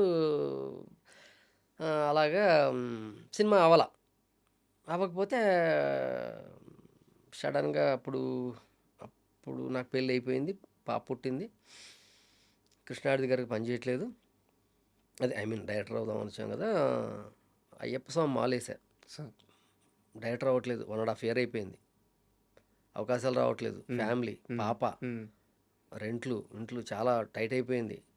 ఇంకా అసిస్టెంట్ డైరెక్టర్ అయిపోదాం మళ్ళీ ఎవరినో ఒకరిని అడిగి ఆళ్ళకి రాజావాణి రెడ్డి గారికి ఆళ్ళకి ఈళ్ళకి ఫోన్ చేస్తున్నా. సో అసోసియేట్‌గా వస్తానండి అని. హ్మ్. ఆళ్ళేమో అందరి దగ్గర బ్యాచ్‌లుంటారు. అవ్వట్ల. ఓ పక్కన డైరెక్షన్ ట్రయల్స్ చేస్తున్నాం. అవ్వట్ల. తర్వాత తమాషా ఈ హైదరాబాద్ జూబ్లీ హిల్స్‌లో ఎవడన్నా కోటీశ్వరుడి బంగ్లాలు తెలిసిపోతాయి కదా మనకి. హ్మ్. అలా పెద్ద పెద్ద బంగ్లాలుంటే ఆటో ఏసుకొని వెళ్ళిపోయి చెప్పేసేవాడిని ఆళ్ళకి. వాళ్ళు సార్ ప్రొడ్యూసర్‌లా మీరేమైనా కాదా? ప్రొడ్యూసర్లు కాదా? అవునా? కాదు. హ్మ్. పెద్ద బంగ్లా ఉంటే డబ్బులున్నోడే కదా! ఓ 30,00,000 పెట్టి సినిమా తీయడా అని చెప్పేసేవాడిని. హ్మ్. చా చాలామంది ఇళ్ళకెళ్ళి చెప్పాను అలాగ నేను. హ్మ్. చెప్తే లేదండి మేము సినిమా తీయాలనుకోవట్లేదు అని వాళ్ళంటాం. మళ్ళీ ఇలా తిరుగుతున్న టైంలో అయ్యప్ప స్వామి మాలేశాను. ఐ థింక్ ఫస్ట్ టైమ్ ఏసాను నేను అప్పుడు అయ్యప్ప స్వామి మాల. మాలేసి మ్, వచ్చా. వచ్చాను. మాల తీశాను ఆ రోజే. సో మాల తీశాను. ఒకడు వచ్చాడు. హ్మ్. ఆహ్, దొంతిరెడ్డి అచ్యుత్ రెడ్డి రమ్మంటున్నాడని. హ్మ్. శ్రీనివాస్ అని రైటర్. అంటే నేను కథ రాసుకునేటప్పుడు సిట్టింగ్స్‌కొచ్చిన కుర్రాడు. దొంతిరెడ్డి అచ్యుత్ రెడ్డి ఎవరంటే ఇలాగ ఆహ్, చెప్పాడు. అంతకుముందు సినిమాలు ఫైనాన్స్ చేయడమో, ఆయన ఓ సినిమాకి ఏదో చేయటమో జరిగింది. హ్మ్. ఏదో సినిమాకి ఆయన ప్రజెంట్స్ అనగానే ఇంక వెళ్ళిపోయాం ఇద్దరం ఆటో వేసుకొని. బి. గోపాల్ గారి ఇంటి పక్కన ఉండేది, ఆయనకి ఆఫీస్ ఉండేది. వెళ్ళిపోయాం. వెళ్ళిపోతే పైన ఇంకా ఏమయ్య కథ ఏదో నీ దగ్గర బాగుందంట కదా! ఏదో సినిమా అంటే, ఇంకా అప్పుడు టైటిల్ పెట్టలా 16స్ అని. అవును సార్ అని కథ చెప్పా. కథ బాగుందా, హ్మ్. చేసేద్దాం హ్మ్. అన్నాడు. కానీ 30,00,000లో చేస్తావా, చేయగలవా లేదా, ఇవన్నీ ఉంటాయి కదా! హ్మ్. ఇవన్నీ ఇంకప్పుడు హీరోలను సెలెక్ట్ చేసాం. రోహిత్‌ని, ఈ నలుగురు కుర్రాళ్ళని. బడ్జెట్ లేదు మా దగ్గర. సో డబ్బులు లేవు. డబ్బులు అచ్యుత్ రెడ్డి దగ్గర ఉన్నాయి. కానీ ఆయన సినిమాని నమ్మాలంటే ఆయన ఏం తీయట్లేదు. సో సో, ఈ కుర్రాళ్ళ దగ్గరే 10,000, 15,000 ఇవ్వండిరా, సాంగ్స్ రికార్డింగ్ చేస్తాను. సాంగ్స్ వినిపిస్తే ఆయనకి నమ్మకం రావచ్చు అంటే, వీళ్ళు తలా 10,000 అలా 5,000 వేసి హీరోల దగ్గర డబ్బులు తీసుకున్నారా? తీసుకున్నా. ఆ! తీసుకొని రోహిత్ 15,000, ఆడు ఒక 5,000, ఒక బట్టల షాప్ ఓనర్‌ని పట్టుకున్నాం. హ్మ్. ఒక కుర్రాడు. ఆహ్, ఆళ్ళకి హ్మ్, ఎయిర్‌పోర్ట్ పక్కన షాప్ ఉండేది, బట్టల షాపు. ఆహ్, చ చాలా బాగుండేది. చాలా మంచి డిజైన్స్, కొత్త కొత్త డిజైన్స్ తెచ్చేవాడు ఆడు సో కుర్రాడు. ఆ బట్టలు కావాలి మనకి. 16స్ యూత్‌ఫుల్ కథ కదా! ఆడికో క్యారెక్టర్స్ అని చెప్పేసి ఆడికి క్యారెక్టర్ ఇస్తానని చెప్పా. ఇస్తానని చెప్పి బట్టలు ఫ్రీగా కొనాలి అడిగా. వాడు బట్టలు ఫ్రీగా ఇచ్చాడు. Rohit I think 15,000 ఇచ్చినట్టున్నాడు. ఆ 15,000తో రికార్డింగ్ చేశా. బా 16th దేవుడి వరం అందిస్తే తర్వాత ఒక 4 పాటలు రికార్డ్ చేసాం. ఉమ్. నాకు తెలిసి 16th పాటలన్నీ 25,000లో రికార్డ్ చేసాం. Super duper hits audio. మా ఆడియోనే నాకు తెలుసు ఆ రోజుల్లో 3 కోట్లు ఏదో వచ్చిందని అన్నారు. మనకు డీటెయిల్స్ తెలియవు కానీ అచ్యుత్ రెడ్డి గారు చేస్తానన్న తర్వాత ఒక 3-4 నెలలు చేయట్లేదు ఆయన. ఆయన ఏదో సీరియల్ ఒకటి కొన్నారు. సుహాసిని గారు అప్పుడు సీరియల్ ఏదో చేశారు, అది కొన్నారు ఆయన. ఉమ్. అది డిలే అవుతుంది ప్రాజెక్ట్. దానివల్ల డబ్బులన్నీ అటు పెట్టడం వల్ల మళ్ళీ ఇటు డిలే అవుతూ వచ్చింది. ఇంకా నేను 3 నెలలు 4 నెలలు చూసి, సార్ మీరు చేయకపోతే నేను బయటికి వెళ్తానండి అంటే, అప్పుడు జక్కుల శ్రీనివాసరెడ్డి అయినా అప్పుడు ఆయన ప్రవేశపెట్టారు. ఓకే. ఆయన పిలిచి కథ 7:00 ఐ థింక్ ఈవినింగ్ రమ్మన్నారు. చెప్పాను కథ. అప్పుడు కథ అంటే సినిమా మొదలెడితే ఎండ్ కార్డు దాకా మొత్తం డైలాగులు షాట్లతో సహా చెప్పేసేవాడిని. 2.5 hours. ఇప్పటికి కూడా కథ అంటే మొత్తం కథ చెప్పేస్తా. ఆయన మొత్తం కథ విన్నారు. ఓకే, ఈ సినిమా మనం చేస్తున్నాం అని ఒక 5,000 రూపాయలు ఇచ్చాడు. ఓకే. ఇచ్చి రేపు మార్నింగ్ బాంబే వెళ్ళి హీరోయిన్ని సెలెక్ట్ చేయండి అన్నాడు. ఐ థింక్ మంగళవారం అనుకుంటా, సోమవారం మంగళవారం అది. ఉమ్. డబ్బులు ఇచ్చారు. ఆ రోజు రాత్రి మరుసటి రోజు రాత్రి వెళ్ళిపోయాం, బాంబే వెళ్ళిపోయా. వాళ్ళు సుష్మా కౌల్తో మాట్లాడారు. సుష్మా కౌల్ ఇంటికి వెళ్ళాము. గురువారం అనుకుంటా అక్కడ ఫ్లైట్ ఎక్కి, ఫస్ట్ టైం ఫ్లైట్ ఎక్కడం. వెళ్ళేటప్పుడు మళ్ళీ బస్కే వెళ్ళాను నేను. 5,000 ఇచ్చారు కదా, బస్సులోనే వెళ్ళి వచ్చేటప్పుడు హీరోయిన్ ఫైనలైజ్ చేసిన తర్వాత ఫ్లైట్ టికెట్ వేశారు. జక్కుల శ్రీనివాసరెడ్డి గారు కూడా వచ్చారు. వచ్చి చూసి ఆయన నేను కలిసి ఫ్లైట్లో హైదరాబాద్ వచ్చాం. గురువారం వచ్చాం, శుక్రవారం అనుకుంటా, ఐ థింక్ నాకు గుర్తులేదు. షూటింగ్ స్టార్ట్ అయిపోయింది చేసాం. డైరెక్ట్గా హీరోయిన్ రావడం, షూటింగ్ స్టార్ట్ చేసేయడం. సార్. ఈలోపు అచ్యుత్ రెడ్డి గారు ప్రొడ్యూసర్గా ఉండగానే ఈ కుర్రోళ్ళందరినీ సెలెక్ట్ చేసాం.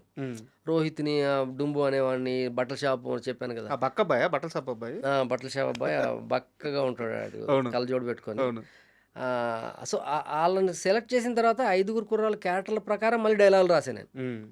ఈ క్యారెక్టర్కి ఏం డైలాగులు రాస్తే ఈ కథలో ఏం బాగుంటుంది. ఎందుకంటే నువ్వు బక్కను పెట్టావా లావటోని పెట్టావా అన్నది కాదు ఇంపార్టెంట్. ఆ క్యారెక్టర్ నాకు నచ్చేలా ఉందా లేదా అని ఆడియన్స్ చూస్తాడు. సార్. సో మళ్ళీ వాళ్ళని లావుగా ఉన్నాడు కాబట్టి నవ్వేస్తారు, బక్కగా ఉన్నాడు కాబట్టి నవ్వేస్తారు, అలాంటి రూల్స్ ఏమి ఉండవు. వాడు కథలో ఉంటేనే నవ్వుతాడు ఆడియన్స్. సో మళ్ళీ స్క్రిప్ట్లో అవన్నీ చేసి వాళ్ళందరికీ ఒక 2 నెలలు ట్రైనింగ్ ఇచ్చి షూట్కి వెళ్ళాం అనమాట కరెక్ట్గా. అప్పుడు జక్కుల శ్రీనివాసరెడ్డి ఇవన్నీ అయ్యాక జక్కుల శ్రీనివాసరెడ్డి గారు ఎంటర్ అయ్యారు. రావడంతో షూటింగ్ వెళ్ళిపోయాం అనమాట. ఇది మొదటి సినిమా తీసినట్లేదు సార్, మొదటి బిడ్డను కన్నట్టు ఉంది. అసలు దానికంటే ఎక్కువ పడ్డాను నేను ఒక ఆ సినిమాకి. ప్రసవ వేదన లాగా ఉంది. అంటే నేను మళ్ళీ ఇదంతా నేను ఏదో కష్టం బాధ ఇలా ఫీల్ అవ్వలేదు ఏ రోజు. నేను ఫ్యామిలీ పరంగా కొంచెం ఇబ్బంది పడేవాడిని కానీ ఈ మెయింటైన్ సరే స్ట్రగుల్ అయిపోతున్నాం ఇంట్లో వాళ్ళు ఇలా ఈ బాధ ఉండేది నాకు.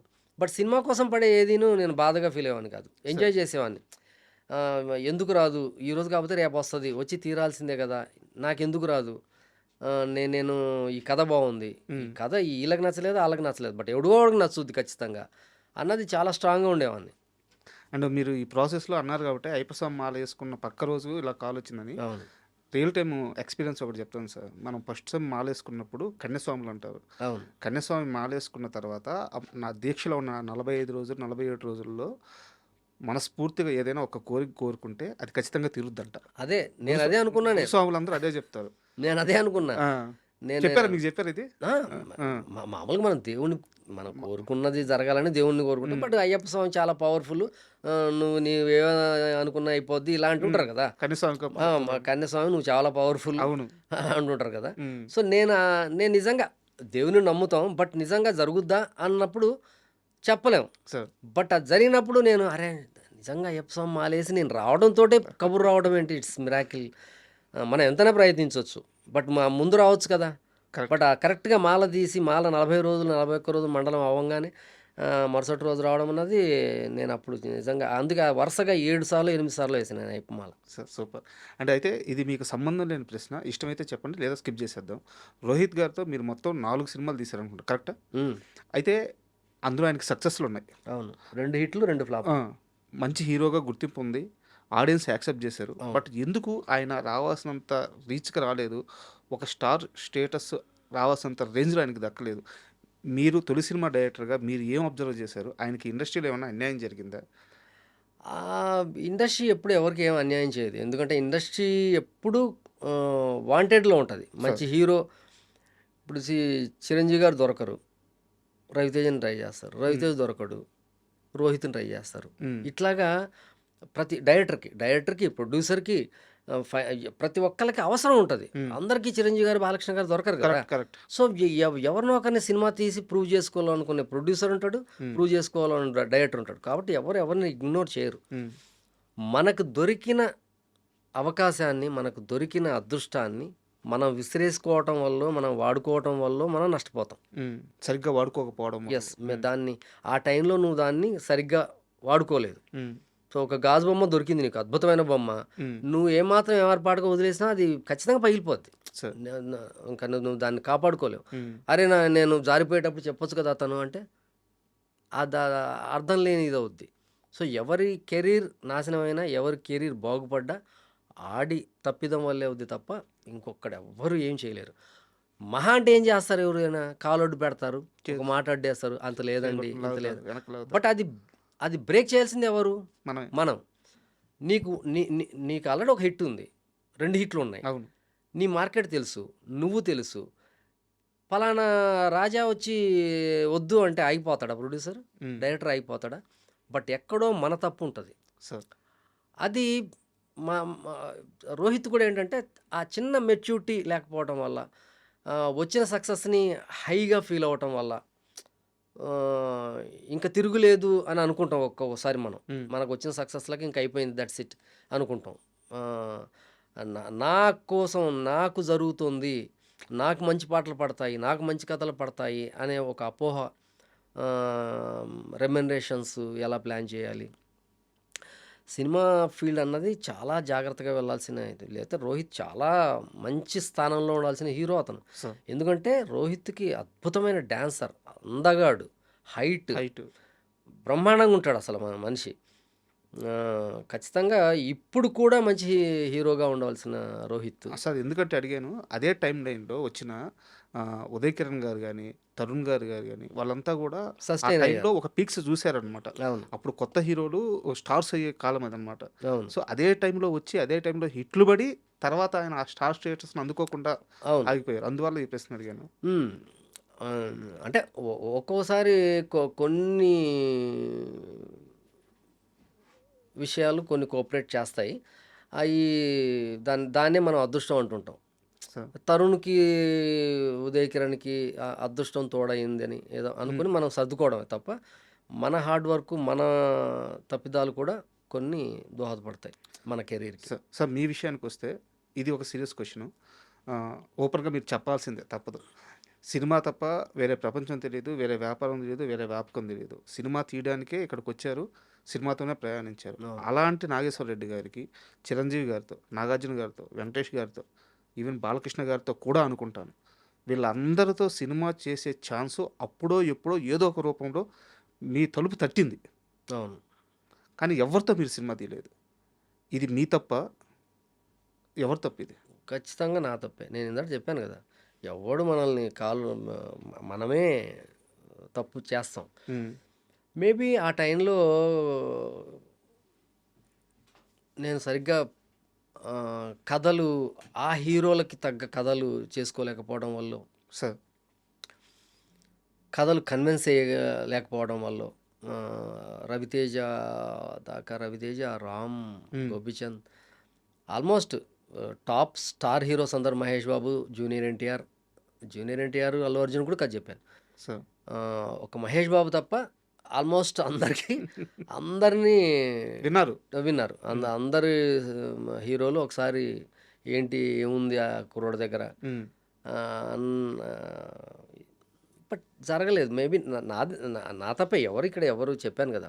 మనల్ని మన కథలు మన అద్భుతమైన అవకాశం వచ్చినప్పుడు దాన్ని మనం పట్టుకోవడం అన్నదే మన టాలెంట్. మ మ పట్టుకోలేకపోయాను ఆ టైంలో. హ్మ్. రీజన్స్ నాకు తెలీదు. నేను అనుకుంటుంటాను. ఎందువల్ల అంటే తప్పులు జరిగాయి. నాగార్జున గారి విషయంలో ఒక తప్పు జరిగింది. స్వయంకృతం. హ్మ్. బ్లండర్ మిస్టేక్ అది. షేర్ బాలకృష్ణ గారు చేసుకోగలరా? అంటే ఆ టైంలో నాగార్జున గారు ఒక పిచ్చితనం నేను ఇప్పుడు దేనికైనా రెడీ టైంలో దేనికైనా రెడీ సీమటపాకాయ తర్వాత సీమటపాకాయ అవ్వగానే సినిమా చేయాలి, నరేష్తోనే చేయాలి చెప్పాను కదా ఇందాట చందు గారితో. ఆ సినిమా క్యాన్సిల్ అయింది, సార్. కారణాలు ఏమైనా కానీ క్యాన్సిల్ అయింది. నేను చాలా అసలు రగిలిపోతున్నాను. అసలు ఏంటి నాకు నరేష్ డేట్లు కూడా ఉమ్. ఆ, 2 హిట్లు ఇచ్చాను ఇచ్చాను, పైగా నేను ప్రెజర్స్లో ఉన్నప్పుడు సార్. డేట్లు ఇవ్వడా అని చిన్న కోపంగా ఫైనాన్షియల్ ప్రెజర్స్ అవి తర్వాత మాట్లాడుకుందాం. మాట్లాడదు. అది హిట్ కొట్టి చూపించాలి ఉమ్. అని ఒక మామూలు మనిషికి ఉండే ఒక పంతం ఉంటుంది, అలాంటిది వచ్చి మంచి కసిగా కోపంగా ఉన్నా నేను. సార్. ఆ టైంలో కరెక్ట్గా కోన వెంకట గారు ఫోన్ చేశారు. ఉమ్. ఫోన్ చేసి ఇలాగా మోహన్ బాబు గారు ఒకసారి కలవాలంటున్నాను, నేను వస్తావా, ముందు ఒక సీడీ ఉంది చూస్తావా అంటే చూశాను. అది నేను ఆల్రెడీ ఒక 7 సంవత్సరాల క్రితం సీమశాస్త్రి అవ్వగానే చూసిన సీడీ అది. చూసి సీమశాస్త్రి కైండ్ ఆఫ్ కథ కదా అని పక్కన పెట్టేశాను. సార్. 7 ఏళ్ల తర్వాత మళ్ళీ అదే సీడీ వచ్చింది నా దగ్గరికి. అప్పుడు నేను విష్ణుబాబు కోసం ఇది సీడీ చూడు అంటే, నాకు అప్పుడు విష్ణుబాబుని కథలో వేసుకున్నప్పుడు ఇది కొత్తది అనిపించింది. సార్ దీన్ని మనం ఇప్పుడు మళ్ళీ కొత్త చేయొచ్చు అని నేను ఫీల్ అయ్యాను. ఇంకో విషయం ఏంటంటే, ఇప్పుడు ఈ నరేష్ సినిమా క్యాన్సిల్ అయింది, ఆ డెస్పరేట్గా ఉన్నాను అనమాట. సినిమా హిట్ కొట్టాలి, ఎవరు దొరుకుతారు మనకి ఇప్పుడు అని. మోహన్ బాబు గారు అబ్బాయి విష్ణు, సరే పొద్దుటే వెళ్ళాం, సీడీ చూసాను రాత్రే, పొద్దుటే వెళ్ళాము, మోహన్ బాబు గారిని కలిశాను, ఇలా సినిమా చేయాలన్నారు, విష్ణుని పిలిచారు, పరిచయం చేశారు, అయిపోయింది. ఆ సినిమా కథని చేయగలమంటే అది చేస్తానండి అన్నాను, అయిపోయింది. వెంటనే అడ్వాన్స్ ఇచ్చారు, అయిపోయింది. బయటకు వచ్చాను, ఒక్క రోజు అనుకుంటా, ఒక్క రోజు తర్వాత ఆయన ఎవరు శ్యామ్ కాదు, నాగార్జున గారితో సినిమా చేస్తారు కదా ఆయన, రెడ్డి గారు, శివనాగేశ్వర రెడ్డి గారు కాదు చనిపోయారు వారు. చనిపోయారు. అవును, ఆయన ఫోన్ చేశారు. వారు శివనాగేశ్వర రెడ్డి అనుకుంటా. కాదు కామాక్షి మూవీ. ఆయన ఫోన్ చేశారు. ఆయన ఫోన్ చేసి సినిమా చేయాలమ్మా ఇలాగా నాగార్జున గారు కలుస్తా అన్నారు ఒకసారి, ఎలాగలవా అన్నారు. అనగానే వెళ్తాను సార్ అన్న నేను. మోహన్ బాబు గారితో అడ్వాన్స్ తీసుకున్నాం కదా, సరే మనం ఏమనుకుంటాం దాని తర్వాత అనుకుంటాం కదా, అనుకుంటే ఫిల్మ్ సిటీలో ఉన్నారు నాగార్జున గారు, రాజన్న షూటింగ్లో ఉన్నారు. రాజన్న వెళ్ళిపోయా, పొద్దుటే బయలుదేరితే 11కి అలా వెళ్ళాము, బ్రేక్ ముందు కలిశాను, బ్రేక్ తర్వాత ఇమ్మీడియట్గా షార్ట్ పెట్టారు, వచ్చారు, కుర్చీలో కూర్చున్నాను. నాగార్జున గారు అలా చూశారు, బాగుందమ్మా సీమటపాకాయ, 10 నిమిషాలు చూశాను, ఒక 10-15 మినిట్స్ ఏదైనా కథ ఉంటే చెప్పన్నాడు, అంతే. ఒక 5 మినిట్స్ మాట్లాడాం, బాగా తీసావు, అక్కడక్కడ కొన్ని సీన్స్ చూశాను నేను, ఒక ఎంటర్టైన్మెంట్తో ఇలాగా సరదాగా ఏదైనా నాకు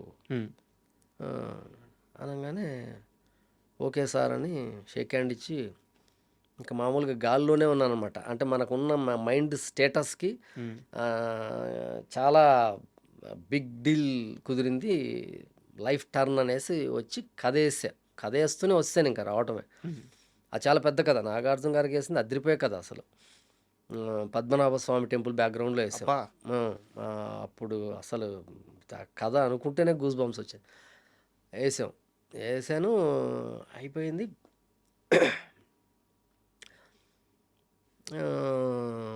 ఈలోపు ఈ స్క్రిప్ట్ జరుగుతుంది 3 రోజుల నుంచి. అవును. మోహన్ బాబు గారు మలేషియా వెళ్ళారు, సింగపూర్ మలేషియానే వెళ్ళారు ఆయన. శనివారం వస్తున్నారు, ఆయన మలేషియా వెళ్ళారు.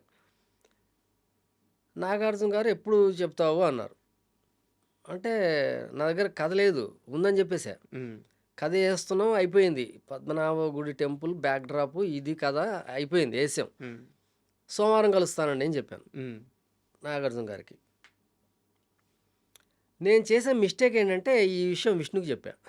ఓకే, ఇలా నాగార్జున గారి సినిమా వచ్చింది బాబు, మేము మన సినిమా ప్యారల్గానో లేదంటే దాని తర్వాతనే నేను పెట్టుకుంటాను, సోమవారం ఇలాగా నెరేషన్ ఉందని చెప్పా. అంటే అది మిస్టేక్ కాదు, చెప్పాను. చెప్పంగానే విష్ణు అన్నాడు, డాడీ వస్తున్నారు కదా, మన హీరింగ్ ఉంది సోమవారం. ఉమ్, అంటే సరే, సోమవారం హీరింగ్. మలేషియా నుంచి ఆయన వచ్చేసారు, సండేనో సాటర్డేనో వస్తారు. మండే కూర్చుందని కోన గారు, గోపి, రవి అందరూ సిట్టింగ్ చెప్పారు. నాగార్జున గారికి 11 ఉమ్, టైం చెప్పాం. మోహన్ బాబు గారు 7 సిట్టింగ్ ఎప్పుడైనా సరే. ఉమ్, నేనేమనుకున్నాను అంటే 7 సిట్టింగ్ అంటే 8:30 దాకా సిట్టింగ్ ఉంటుంది, 9కి అయిపోద్ది, లేదా 9:30 అవుద్ది, 10 అవుద్ది. ఉమ్, మోహన్ బాబు గారి ఇంటి దగ్గర నుంచి పక్కనే అన్నపూర్ణ స్టూడియోస్ కదా, హాఫ్ అన్ అవర్లో వెళ్ళినా సరే 11కి వెళ్ళిపోతానులే, హాఫ్ అన్ అవర్ ముందే ఉంటాం అనుకున్నాను. ఎందుకంటే మోహన్ బాబు గారు టైం మీన్స్ టైం. టైం. అవును. పొద్దుటే 7 గంటలకు బయలుదేరితే 7 గంటలకు అనుకున్నాం కదా, 8 గంటలకు చెప్పారు ఉమ్, మోహన్ బాబు గారి ఇంట్లో. మోహన్ బాబు గారి ఇంటికి వెళ్ళంగానే టిఫిన్ పెట్టారు. టిఫిన్ చేసాం, 9 అయిపోయింది. నాకు టెన్షన్, వెళ్ళాలి 11 ఈయనేమో సిట్టింగ్ ఇంకా మొదలవ్వలేదు. నేను కోన అందరం కూర్చొని ఒక కారు, మోహన్ బాబు గారు కారు వెళ్ళిపోతా ఉంది. కారు ఎక్కడికి వెళ్తుందో తెలియదు. అప్పుడు ఫైనాన్షియల్ డిస్ట్రిక్ట్లో విష్ణుకి ఒక ఇల్లు ఉండేది, సార్. అక్కడికి వెళ్ళాం. 10 అయిపోయింది. లోపలికి వెళ్ళాం, అందరూ స్విచ్ ఆఫ్ చేయండి అయ్యా ఉమ్, అని పిలిచి భోజనాలు తెప్పించండి అన్నాడు ఈయన. అమ్మా, భోజనాలు ప్రాణం తెప్పించాలి, అక్కడే పోయి ఉంటుంది. అయిపోయింది భోజనాలు అనగానే ఇంకేంటిది అని నేను వెంటనే వాళ్ళ అబ్బాయికి ఫోన్ చేశా, ఉమ్, నిర్మాత గారి అబ్బాయికి ఫోన్ చేసి, ఏమండి ఇలాగా మోహన్ బాబు గారి సిట్టింగ్ ఎక్స్టెన్షన్ అయ్యేలా ఉంది, నేను ఒక 3 రాగలను, నాగార్జున గారికి 11 అని చెప్పాను కదా మీరు. నాగార్జున గారు గోల్డ్ అండి, మీరు అనేం పట్టించుకోకండి, హ్యాపీగా ఆయన, అసలు మీరు టెన్షన్ లేదు, మీరు సిట్టింగ్ అవ్వగానే రండి అన్నాడు. Um, sitting switch off, sitting start, 2 hours. అందరూ సిట్టింగ్ అయిపోయింది, అదిరిపోయింది, సూపర్ అనుకున్నాం. భోజనం చేసాం, 2:30 అలా బయటకు వచ్చాం. ఫోన్ చేసే 3 నాగార్జున గారు రేపు కలుద్దాం అన్నాను. ఉమ్, అంటే ఓకే. నేను అప్పుడు కూడా అడిగా, సార్ నాగార్జున గారికి ఫోన్ చేసామన్నా, సారీ చెప్పాను. అక్కలేదండి, నాగార్జున గారు అసలు మీరు అసలు దీన్ని చాలా చిన్న విషయం, ఆయన అసలు పట్టించుకోరు, వదిలేండి, రేపు మార్నింగ్ వెళ్ళి కట్ చెప్పండి అన్నాడు. నేను రేపు మరుసటి రోజు మార్నింగ్ వెళ్ళా. ఆయన డమర్కం షూటింగ్లో ఉన్నారు, అన్నపూర్ణ స్టూడియో ఫ్లోర్లో ఏదో జరుగుతుంది. బయటకు వచ్చారు, వచ్చి ఆ గార్డెన్లో చైర్లు వేసారు 2, అందరికి దూరంగా. వీళ్ళందరూ క్రౌడ్ ఉన్నారు, ఆ దూరంగా అదే ఫ్లోర్ ఎదురుగ్గా చిన్న గార్డెన్ ఉంటుంది, అక్కడే 16th ఫస్ట్ షాట్ తీసింది అక్కడే నేను. అక్కడ 2 చైర్లు వేసారు, కూర్చున్నాం. ఏమయ్యా, నా కోసం కథ చెప్పడానికి రోజుకి 10-15 మంది ట్రై చేస్తుంటారు.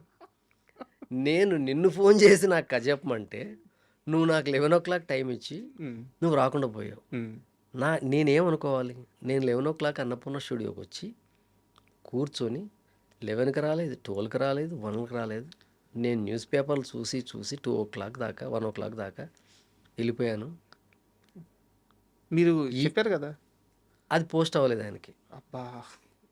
ఆయనకి చెప్పలేదు ఈయన.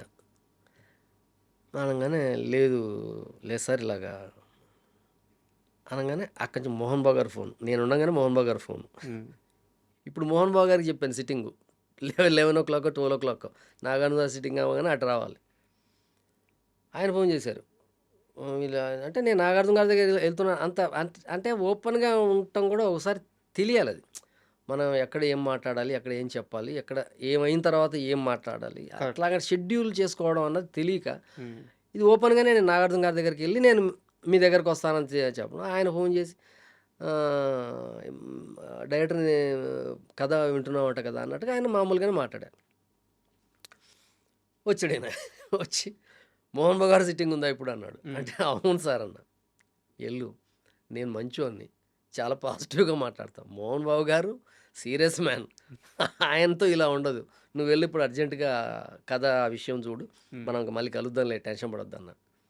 ఇంకా అప్పుడు వెళ్ళటం మళ్ళీ కలవలేదు నాగార్జున్ని. ఎంతో ట్రై చేశాను, అది ప్యాచప్ అవ్వలేదు. దట్ ఈస్ బిగ్, అంటే సెల్ఫ్ మిస్టేక్ ఉంటుంది, మన చేతులారా మనం సార్. పాడు చేసుకున్న ఒక అద్భుతమైన ప్రాజెక్ట్ అది. అలాగే బాలకృష్ణ గారు చిన్న చిన్న మంచి మంచి ప్రాజెక్టులు కొన్ని కలిసి రాక ఉమ్, కొన్ని మనకి చేతకాక ఉమ్, మనకు ఆ కథ అనుకున్న కథ చెప్పడానికి వెళ్ళి ఈ కథ కన్నా మంచి కథ చేద్దాం అనేసి రవితేజకి చెప్పకుండా వచ్చాను నేను 2 ఉమ్, టైమ్స్. ఉమ్, ఈ కథ కాదు దీనికన్నా మంచి చెప్దాం అని అక్కడికి వెళ్ళి చెప్పకుండా వచ్చాను. 2 టైమ్స్ తర్వాత ఏమనుకుంటారు వాళ్ళు, కథ చేయలేకపోతున్నాడు లేదా చెప్పలేకపోతున్నాడు. కరెక్ట్. సో అట్లాంటప్పుడు కథ సినిమా అంత పెద్ద 25 కోట్ల 30 కోట్ల సినిమా ఆ టైంలో ఎలా ఇస్తారు? ఉమ్, సో అలాగా మా జరిగాయి. నాగార్జున గారి సినిమా జరిగేది కంపల్సరీ, బాలకృష్ణ గారి సినిమా జరిగేది. సార్ అవన్నీ కూడా కొన్ని పొరపాట్లు జరిగాయి అన్నమాట. అరవింద్ గారు మీతో సినిమా తీయాలని చాలా ప్రయత్నించారు. అంటే ఆ విషయంలో మాత్రం ఎలాంటి ఇబ్బంది లేదు. ఆయన చాలా కాన్ఫిడెంట్‌గా ఉన్నారు. మీతో సినిమా తీయాలని పక్కాగా చూస్తున్నారు. ఆ సినిమా కూడా వర్కౌట్ అవ్వలేదు. దానికి కారణం ఏంటి? అల్లు అరవింద్ గారు. వేరే పార్ట్నర్‌షిప్‌లో చేయాలనో కరెక్టేనా?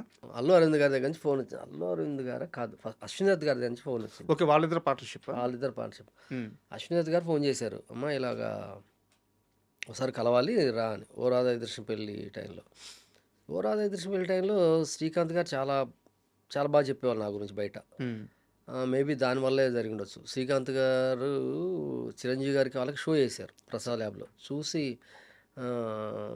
పాటలు ఎవరు ఏంటి అంటే అంత డైరెక్టరు బాగా బాగా ఆలోచిస్తాడు అన్నట్టుగా చెప్పారు అని తెలిసింది నాకు తర్వాత. హ్మ్. అప్పుడు అశ్విని దత్ గారు పిలిచారు. చిరంజీవి గారికి ఏమైనా కథలు ఉన్నాయమ్మా హ్మ్. అంటే, చిరంజీవి గారికి ఆ కథ అసలు మా ఊహల్లోనే లేదు అసలు. మనం సరే శ్రీకాంత్ గారు అంటే నెక్స్ట్ జగద్బాబు గారితో జరుగుతున్నాయి సిట్టింగ్స్. మనకు తెలిసిన విద్య కథలు చేయడమే కదా, ఉన్నా లేకపోయినా సరే ఉంది, చేస్తాం సార్ అని. ప్రభాస్తో కూడా చేయాలమ్మా, ప్రభాస్కి ఏదన్నా కాదు అంటే నాకు ముందు ప్రభాస్ ఎక్కువ కనెక్ట్ అయ్యాడు. హ్మ్. ప్రభాస్కి చెబుదాం కథ, చిరంజీవి గారికి ఒక కథ చెబుదాం అని. చిన్నపిల్లాడితనమో మరి ఏంటో తెలియదు, చిరంజీవి గారికి చెప్పేసి వెంటనే ప్రభాస్కి చేసి ఇలాగా చేద్దామని వచ్చాం. ఆ తర్వాత రోజు అరవింద్ గారు పిలిచారు. సార్ అందరివాడి ప్లేస్లో సినిమా చేయాలి. ఓకే. అందరివాడు సీన్ వైట్లా నేనా అని ఒక జరుగుతోంది. జరుగుతున్న టైంలో సరే అది అయిపోయి అది సీన్ వైట్లకి వెళ్ళిపోయింది. హ్మ్. వెళ్ళిపోయాక అరవింద్ గారు ఏమన్నారంటే, నువ్వు మా బ్యానర్కి ఒక సినిమా చెయ్యి, శ్రీకాంత్ గారు ప్రభుదేవ ఇలాగా. హిందీలో ఢమాలో సినిమాదేదో ఢమాలో ఏదో గోపాలరావు గారు అమ్మాయి సినిమాని హిందీలో చేశారు. హ్మ్. దాని టైటిల్ ఏదో గుర్తు రావట్లేదు. ఆ సినిమా నేను చూశాను. ఆ సినిమాని చేయాలని నేను ట్రై చేస్తున్నా. చాలా సూపర్ కన్ఫ్యూజన్ కామెడీ, సార్ ఎక్స్ట్రాడినరీగా ఉంటుంది సినిమా. అరే భలే ఉంది ఈ సినిమాని చేద్దాం తెలుగులో, ఎలా చేద్దామని శ్రీకాంత్ వేణు ఇలాగ ఏదో అనుకుంటుంటే ఈయన కరెక్ట్గా ఆ సినిమా చెప్పారు. ఈయన చెప్పంగానే అరే భలే కుదిరేసిందని, సార్ నేను కూడా ఇదే అనుకుంటున్నాను చేద్దామండి అని. అంత కథ అది జరుగుతోంది. ఇంకా సడన్గా ఆ ప్రాజెక్టు క్యాన్సిల్ అయింది.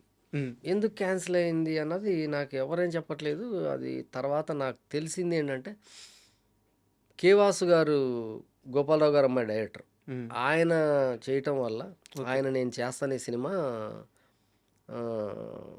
ఆయనే ఆ సినిమా డైరెక్టర్ చేసుకుంటానంటే, సరే వీళ్ళు చేయాలనుకుంటున్నారు కదా ఆ సినిమా. హ్మ్. సో మళ్ళీ ఇంకొక ఇప్పుడు నాకు రావటం వల్ల ఏంటంటే ఈ కథ పోద్ది వాళ్ళకి. హ్మ్. ఈ కథ నచ్చింది వాళ్ళకి. వేణు శ్రీకాంత్ కాంబినేషన్ బాగుంది. అర్థమవుతుంది. అవును. వేణు శ్రీకాంత్ ప్రభుదేవ ఈ కాంబినేషన్ పోద్ది అని వాళ్ళు ఆ సినిమాకి వెళ్ళిపోయారు. సార్ ఆ కాంబినేషన్కి వెళ్ళిపోయారు, వాసు గారి కాంబినేషన్కి. వాళ్ళు యాజ్ ఇట్ ఈస్గా చేశారు. ప్రకాష్ రాజు వాళ్ళని పెట్టి వాళ్ళు చేశారు. ఇంకా ఆ టైంలో అలా మిస్ అలా మిస్ అయిపోయింది ఆ సినిమా. అండ్ దేనికైనా రెడీ విషయానికి వస్తే సార్, కమర్షియల్గా మాట్లాడంటే ఆ రోజుల్లో ఇప్పటి టైర్ 1 స్టార్స్ రైజింగ్ టైం అది.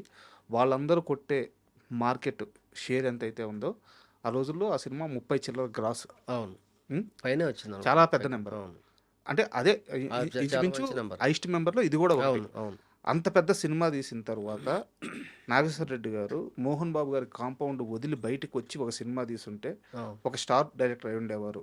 అవును. నెంబర్స్ మారిపోయిండేవి. ఎందుకు మీరు మోహన్ బాబు గారి కాంపౌండ్ వదిలి బయటికి రాలేకపోయారు? ఎందుకో ఆ కాంపౌండ్ మేబీ నన్ను మోహన్ బాబు గారు లాంటి వ్యక్తి మేబీ నాకు చాలా ఇష్టపడ్డారు ఆయన. నాకు చాలా రెస్పెక్ట్ ఇచ్చారు, వాల్యూ ఇచ్చారు. హ్మ్. పెద్ద కాంపౌండ్. ఇంకొకటి బయటికెళ్ళి నువ్వు సినిమా చేయకూడదని ఆయన అనలేదు. హ్మ్. బయట సినిమాలు చేసుకోమ్మా హ్మ్.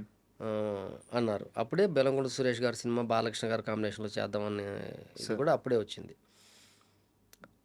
అది అవ్వక బెల్లంకొండ సురేష్ గారికి ఆయనే నిర్మాతగా మనోజ్తో చేద్దాం అనుకున్నాం. హ్మ్.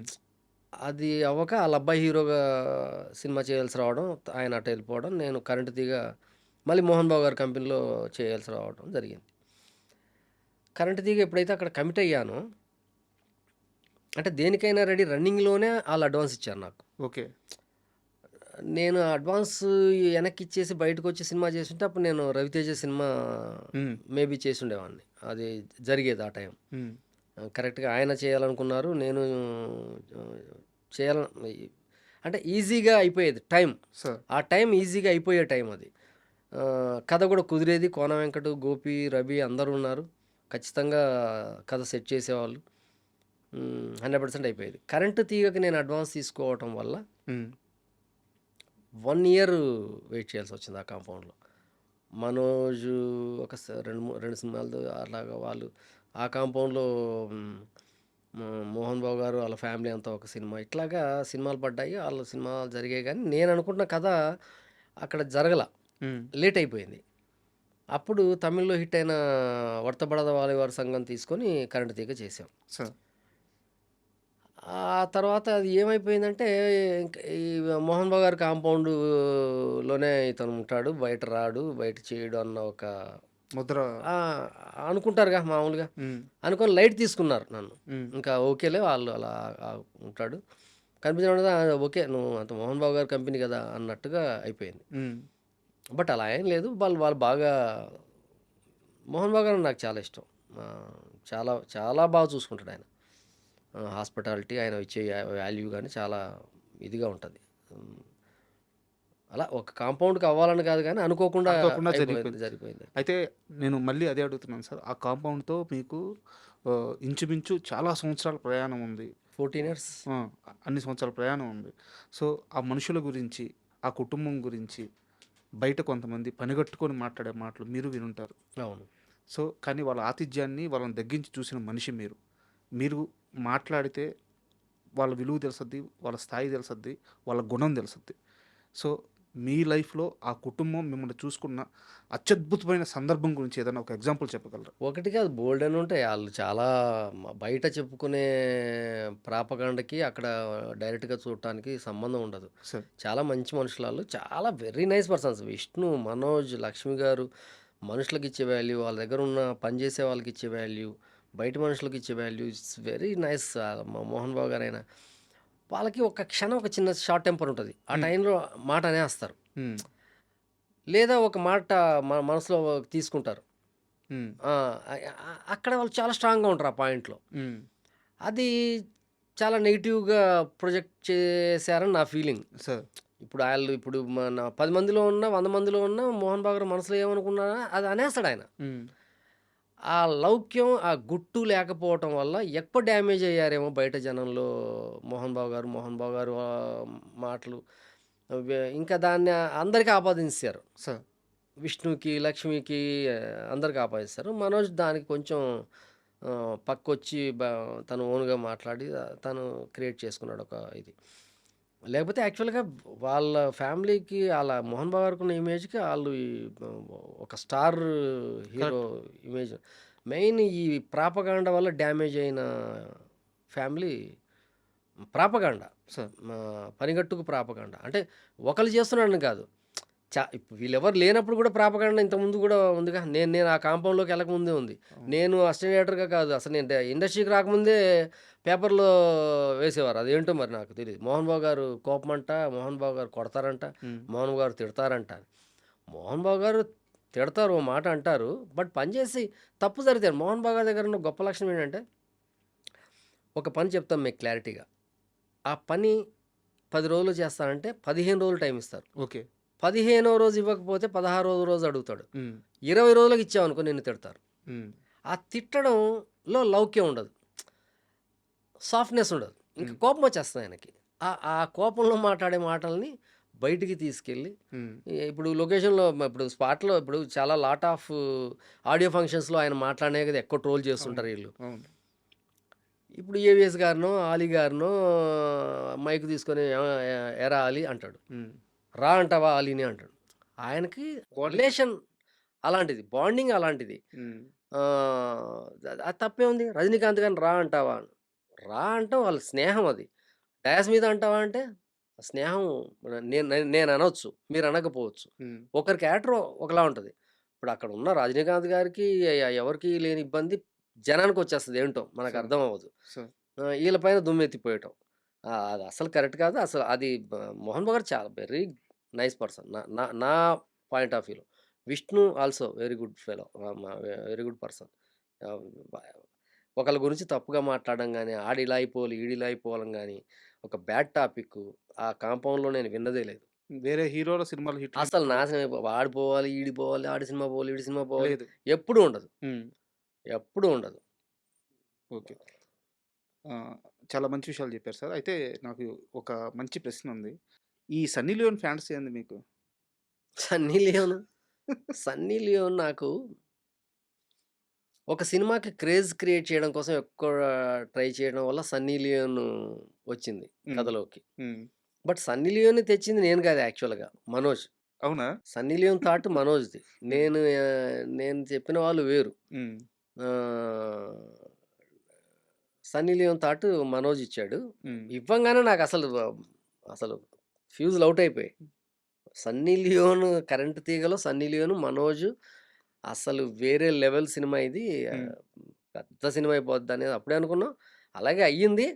బట్ అలా సన్నీ లియోనే ఎంటర్ చేసి ఇంకా నేను సన్నీ లియోన్ నా బ్రెయిన్‌లో ఎప్పుడు కథ రాసినా సరే ఒక ఇంపార్టెంట్ క్యారెక్టర్‌లో ఏమన్నా లేడీ వచ్చిందంటే సన్నీ లియోన్ అనుకోని రాసేవాడిని. సార్. అందుకే సన్నీ లియోన్‌కి ఒక కథ రాసా. హ్మ్. అది జిన్నా విష్ణుబాబు అవును. చేశాడు. మళ్ళీ ఇప్పుడు ఒక కథ రాస్తున్నా. హ్మ్. అందులో సన్నీ లియోన్ చాలా ఇంపార్టెంట్ క్యారెక్టర్ ఉంటది. చాలా అద్భుతంగా ఉంటది. అవునా? హ్మ్.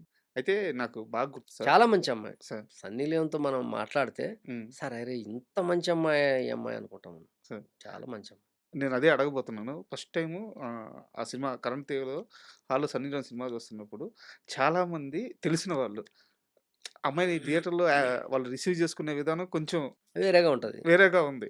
బట్ కొంతమంది యాక్సెప్ట్ జేస్తున్నారు. అయితే మా ఫ్రెండ్ ఒకతను ఒక మాట అన్నాడు. "రేయ్! ఆ అమ్మాయి తన జీవితంలో ఒక ట్రావెల్ చేసిన తర్వాత తన బిడ్డలు పెద్దవుతున్నారని ఒక గొప్ప నిర్ణయం తీసుకుంది. ఇకపైన చేయకూడదని" జెప్పి.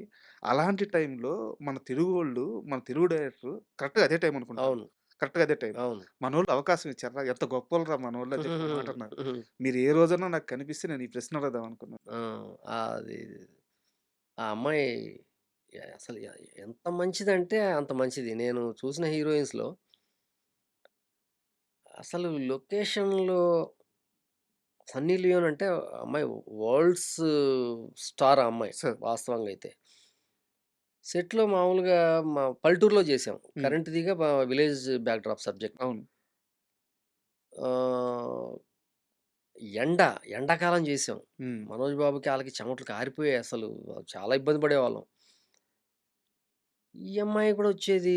ఈ అమ్మాయి స్కిన్ అయితే ఇంక అసలు అది మెరిసిపోయేది బంగారంలాగా. సార్. అంత కలర్ ఆ అమ్మాయి. అలాగే ఆ చెట్ల కింద కూర్చునేది. హ్మ్. బస్ స్టాప్‌లో వేసి ఆ బస్ స్టాప్ పక్కనే కూర్చునేది. కనీసం క్యారవాన్‌కే లేదు కదా! ఆ అమ్మాయి. హ్మ్. వాళ్ళ ఆయన కూడా వచ్చేవాడు. ఆళ్ళ ఆయన క్యారవాన్‌లోనే ఉండేవాడు. ఆళ్ళ ఆయన దిగేవాడు కాదు. హ్మ్. ఈ అమ్మాయి అసలు క్యారవాన్ ఎక్కేది కాదు. హ్మ్. యాహ్! లొకేషన్‌లో అయినా సరే, సెట్‌లో అయినా సరే, ఫ్లోర్‌లో అయినా సరే, ఫ్లోర్‌లోనే కూర్చునేది. సార్. ఎంత డౌన్ టు ఎర్త్ అమ్మాయంటే నేను చూడలేదు నిజంగా. స్టార్ట్ అవ్వంగానే క్యారవాన్‌లో వెళ్ళిపోయి అంటే తప్పని కాదది. క్యారవాన్ ఇచ్చేదే అందుకు కదా! హ్మ్. కంఫర్ట్‌గా చూసుకోవడానికే ఇచ్చేది. బట్ ఆ అమ్మాయి అలా అలా ఉండేది. చెట్టు కిందే ఉండేది. ఆ చెట్ల కింద మరి అంటే ఆ అమ్మాయికి అలాంటి వాతావరణం అంతకుముందు దొరక్క ఇట్లాగా ఎంజాయ్ చేస్తుందో తెలీదు గానీ, హ్మ్. చెట్లు లొకేషన్‌లోనే ఉండేది. మా సరదాగా ఉండేది. చాలా సరదాగా ఉండేది అందరితో. మిమ్మల్ని ఏం పిలుస్తుంది? డైరెక్టర్ అనేది. డైరెక్టర్ అనేది. హ్మ్. హ్మ్. Director ji sir. అయితే నాకు 'కరెంట్ తీగ' సినిమా చూసిన తర్వాత సార్ సినిమా అంతా అయిపోయింది. యాక్చువల్‌గా 'కరెంట్ తీగ' నాకు చాలా ఇష్టం. హ్మ్. సినిమా గూడా ఆడింది. బట్ మీరేదో ఒప్పుకోవట్ల. చాలా ఇంటర్వ్యూలో చూసాను. ఆ! నేను 'కరెంట్ తీగ' పెద్ద హిట్ ఎక్స్‌పెక్ట్ చేశా నేను. ఆ! పెద్ద హిట్ కొట్టాలని 'మనోజ్ బాబుతో' ఆ సినిమా పెద్ద హిట్ కొడితే నా గ్రాఫ్ మారిపోద్ది. హ్మ్. నేను అప్పుడు యాక్చువల్‌గా అప్పుడు కూడా 'కరెంట్ తీగ' తర్వాత 'వెంకటేష్ బాబు' గారు రమ్మని కథ విన్నారు. సో అప్పుడు అది జరగలేదు. వేరే కారణాల వల్ల. స్ట్రాంగ్ హిట్ కొట్టుంటే 'దేనికైన రెడ్డిలాగా' సౌండ్ చేసుంటే సినిమా హ్మ్. ఇంకోలా ఉండేది సినిమా. సినిమా ఆడింది. సో మనోజ్ అసలు ఒప్పుకోడు. సినిమా హ్మ్. ఆడలేదంటారేంటి? నాకు కరెక్ట్. డబ్బులొచ్చాయి. సినిమా హిట్టు జనం చూసారు అని ఉంటే మీరు ఆడలేదంటారేంటనేది నా మీద సినిమా ఆడిన తర్వాత ఆడలేదని చెప్పిన మొట్టమొదటి డైరెక్టర్ మీరే నాకు తెలిసి. నాట్ అప్ టు మార్క్ అనమాట. నేను సాటిస్ఫై అవ్వలేదు. హ్మ్. నాకు సీడెడ్ డిస్ట్రిబ్యూటర్ ఫోన్ చేసి "నువ్వు 'తడిగుడ్డేసుకొని పడుకో' పెద్ద హిట్ సినిమా" అన్నాడు. హ్మ్. బట్ నేను నాకు సరిపోలేదు ఆ హిట్. అయితే ఆ సినిమా అంతా అయిపోయిన తర్వాత సార్ టైటిల్స్ పడుతూ ఉంటాయి. అప్పుడు మేకింగ్ వదిలేరు మీరు. థియేటర్స్‌లో. హ్మ్. ఆ రైల్వే స్టేషన్ బోర్డుని అట్టా గుద్దుకోవడము, తాళ్ళతో మనోజ్ గారు అట్టా అవును. రావడము. ఒక్కో షాట్ అయితే అసలు థాట్స్ లేవు. ఆయనే ఎగిరి దూకేస్తున్నాడు. అవును. ఆ రైల్వే మేకింగ్ అంతా స్టేషన్. వదిలారు. మీరు చాలా భయపడ్డారంట 'కరెంట్ తీగ' అవును. షూటింగ్ అప్పుడు. 'మోహన్ బాబు' గారు నన్ను చంపేస్తారు ఏదో ఒక రోజు అని. అది ఇది ఈ 'మనోజ్ బాబుది' 1 కాదు, 2 కాదు. హ్మ్. 'మనోజ్ బాబు' చాలా అలరోడు. నాకు మామూలుగా అయితే అనకూడదు గానీ, ఉచ్చ పడిపోయినంత పని జరిగింది ఒక షాటు. సార్. రెయిన్ ఫైట్ తీస్తున్నాం. రెయిన్ ఫైట్ తీస్తుంటే కారు గాల్లో ఎగరాలి. ఇలాగా యాక్షన్ కొరియోగ్రఫీ మనోజ్ చేశాడు. స్పాట్‌లో ఈరోజు అనుకున్నాడు. రేపు కారు కావాలి. కారు గాల్లో ఎగరాలి. కారు జీప్ ఉంది. హ్మ్. వస్తది. బట్ గాల్లో ఎగరడం ఇదంతా నేను రాయలేదు. హ్మ్. రాయకపోతే సరే కారులో గాల్లో ఎగిరిందిలాగా బాంబు ఇట్లా పెట్టేద్దాం.